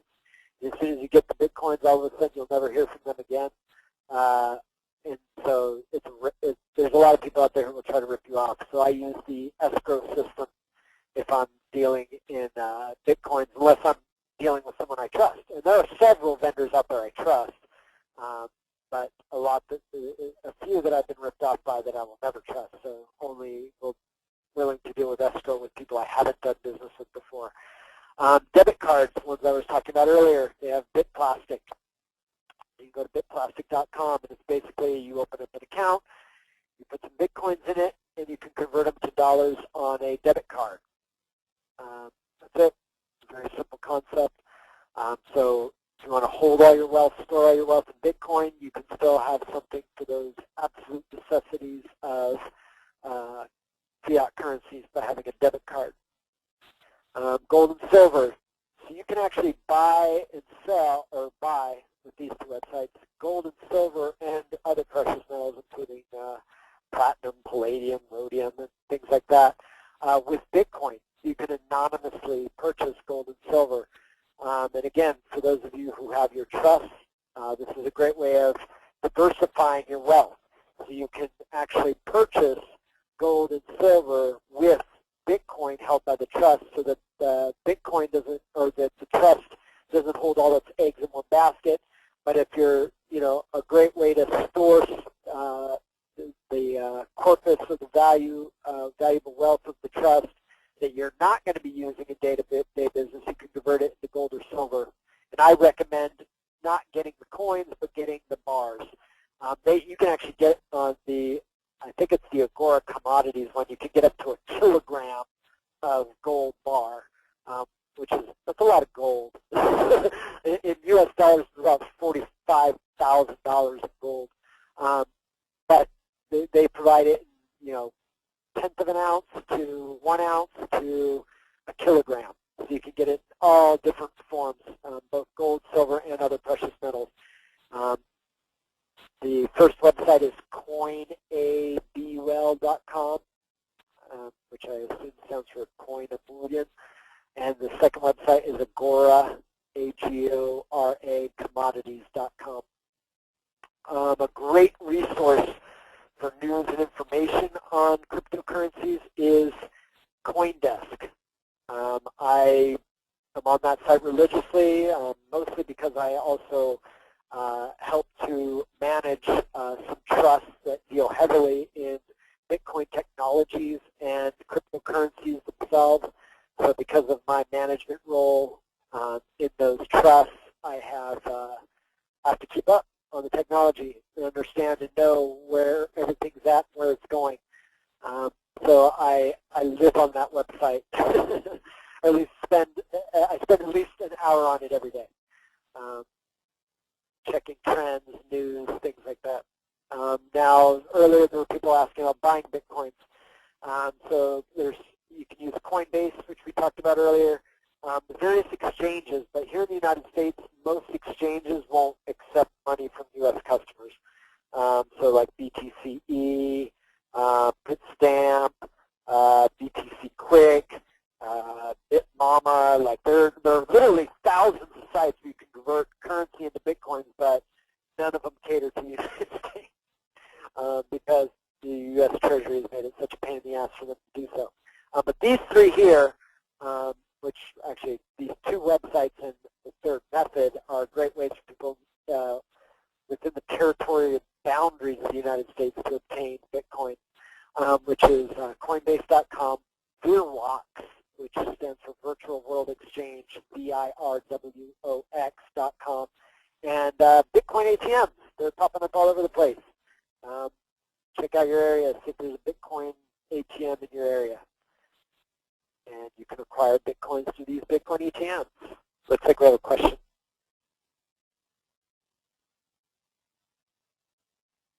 Hey, Brandon, I had a question about the debit card thing. What about that for a possibility of storing your Bitcoin in a very old school, simple way? but see, that's just it. It's not storing Bitcoin. For one, what happens is when you deposit your Bitcoin into that account, it's converted into Federal Reserve notes. Oh, I see. Okay, I gotcha. Because that's how you're spending it on the card. Is basically Right, spending Federal Reserve notes. But so it's not really a good way to store it. And I don't recommend storing Bitcoin anywhere online. So even if it was stored in Bitcoin and only converted it at the time of your purchase, I would say don't do it. Because, again, anywhere where you find online wallets, you're going to find a huge target for hackers.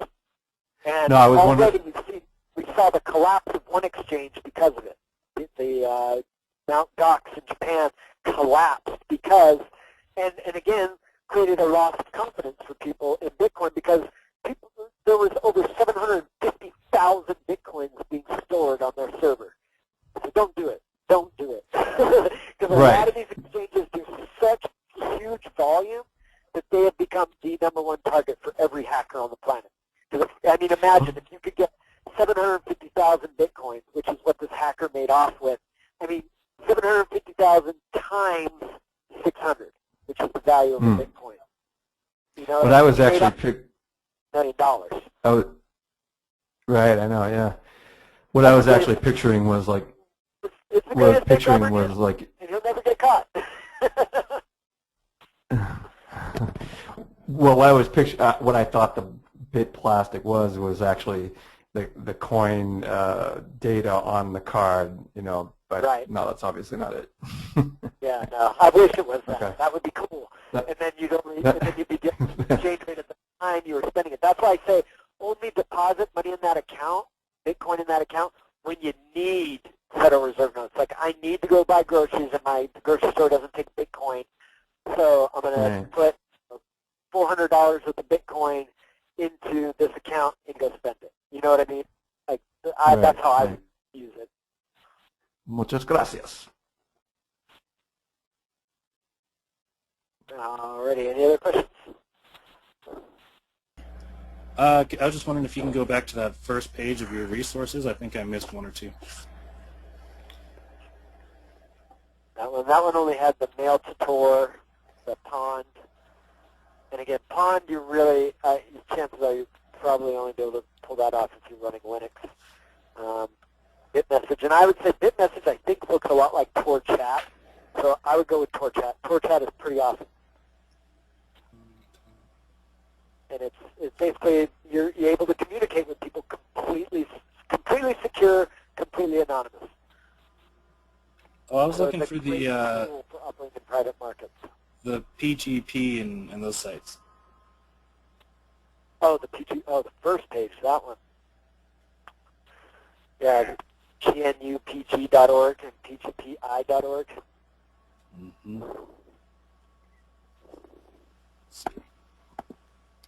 So remember, we're going to be converting this into video, and it'll be available tomorrow.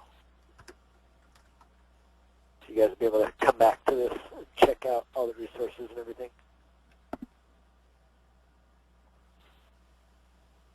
Are you clear, Shinji? Can I move on? Yeah, I'm still typing it in, but.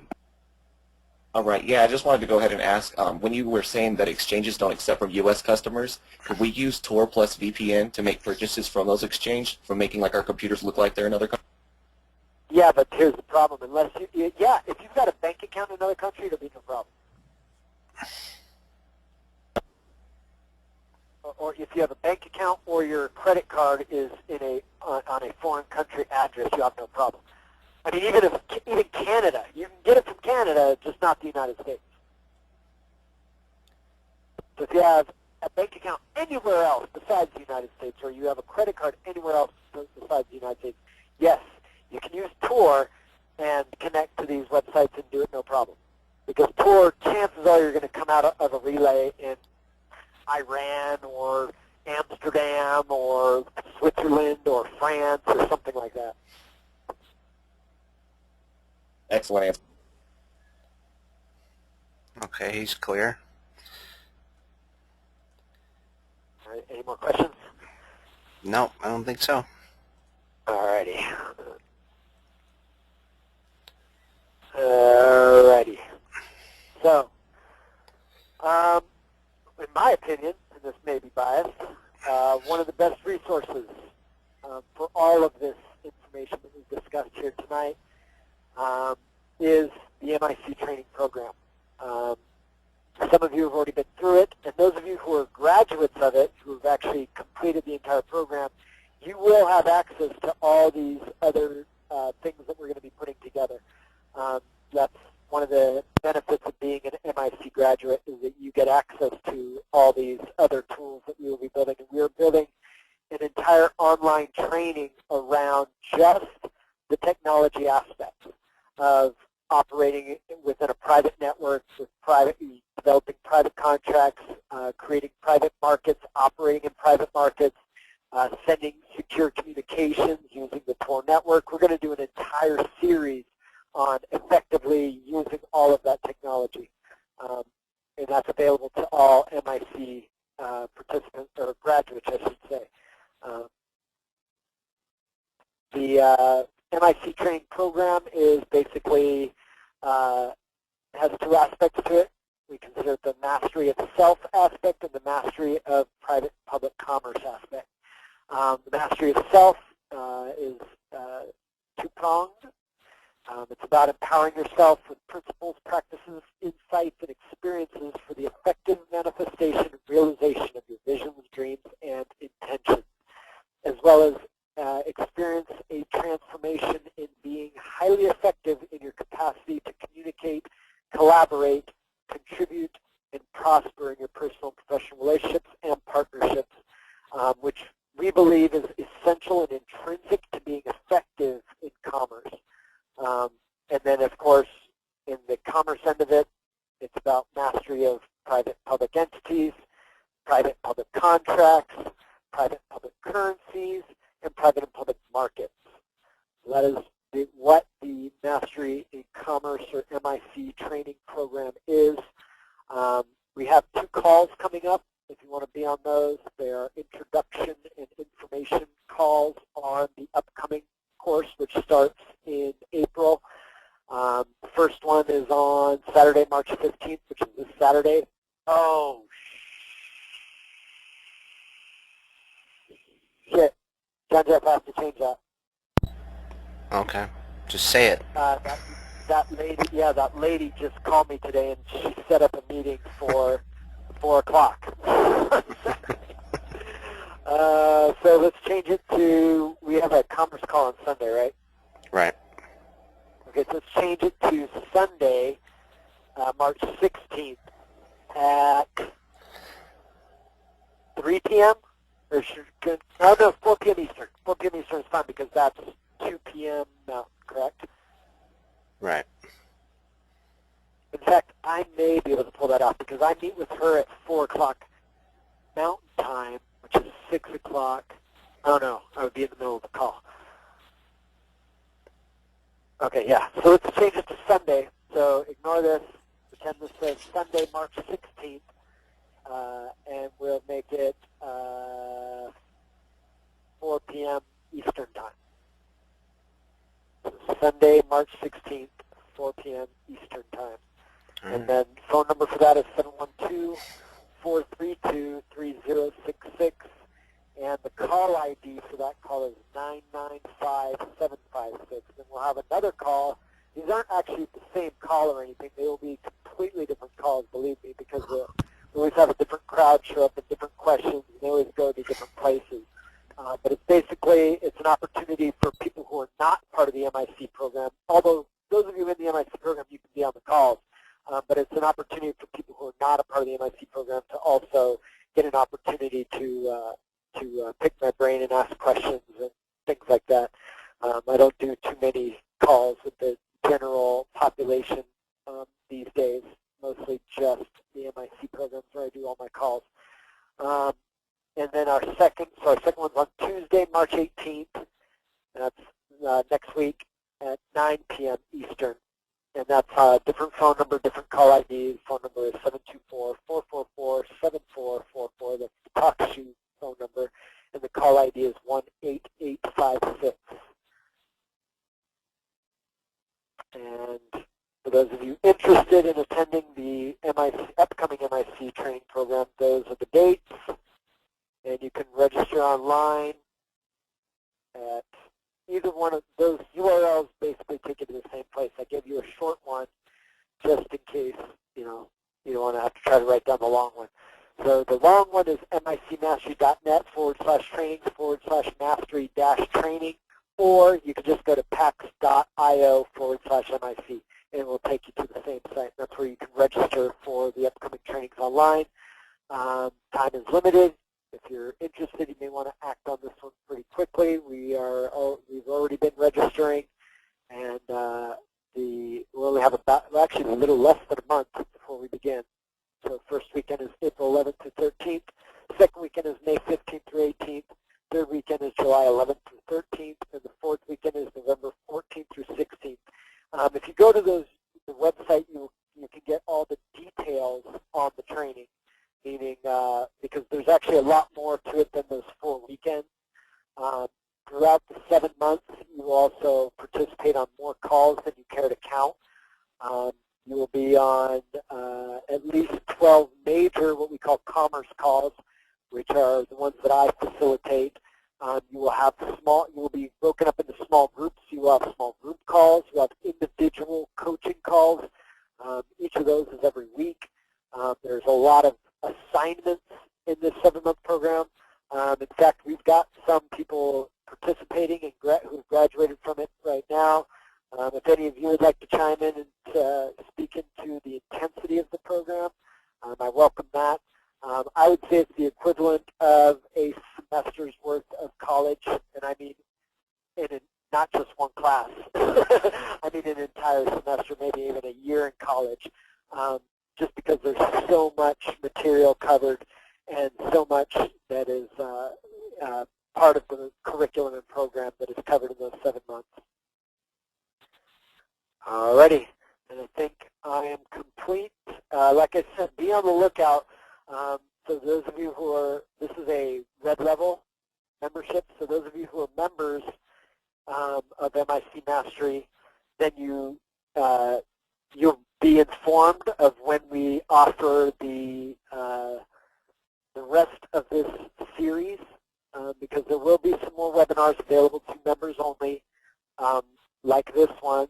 And there will be, also we will be offering an online training as well that will be available to the MIC graduates and red level members and purple level members. So those of you who are on the call, I assume everyone on here has got membership. Is that right, John Jeff? This isn't like open to the public kind of thing, is it? No, there's no. Okay, so membership only. Okay, so all of you on here are our members, so you will be informed of our upcoming trainings, our upcoming webinars. I plan on doing an entire series based on this as a foundational work. Like I said, we're only barely able to scratch the surface of this. But I want to give some things that I believe help people, even though some of you are MIC graduates, I want to give you more in understanding trust even. So we'll approach every single one of these topics we covered here tonight in the series. We'll approach the private entity aspect, the private contract aspect, the private network, the private market, and what did I leave out? And the private currency. So we will approach all aspects to this in an entire series of webinars, so that we can get into some more graphical detail, because I know a lot of you are visual learners. It's been my experience that a lot of you just need me to make some charts and graphs, and you seem to understand it at a deeper level. So I'll make you some charts and graphs and some diagrams and help you guys to understand even your trusts at a deeper level and the interactions of trusts and their contracts and things, as well as the other aspects of tonight's webinar. The technology end of it, that will probably be an online training, because that one, and it will only be open to a limited number of people at a time, because that one you kind of got to walk people through it. So the online training will basically be probably limited to like 20 people, and you will be walked through creating all of this on your own computer, so that you will have, PGP, and you will know how to use it, and you will know how to use Tor, and it'll be set up on your computer, and you will be able to competently use all of these technologies that we've discussed here tonight. And eventually you'll be able to teach it to some of the other members and things like that. That's our plan, is to create a domino effect with this, create enough competent people with the technology, and the information can spread quickly. And it can be a service that you offer for Bitcoins to people. That'll be a way for you to get into the Bitcoin game without even having to buy them. You can earn them. Any other questions before we sign off? Questions, comments, concerns, requests? I take that as a no. Alrighty. Thank you everyone for your participation and your engagement on this call. And I look forward to our next engagement, whether it be Sunday's call or the next webinar. I bid you all a good evening.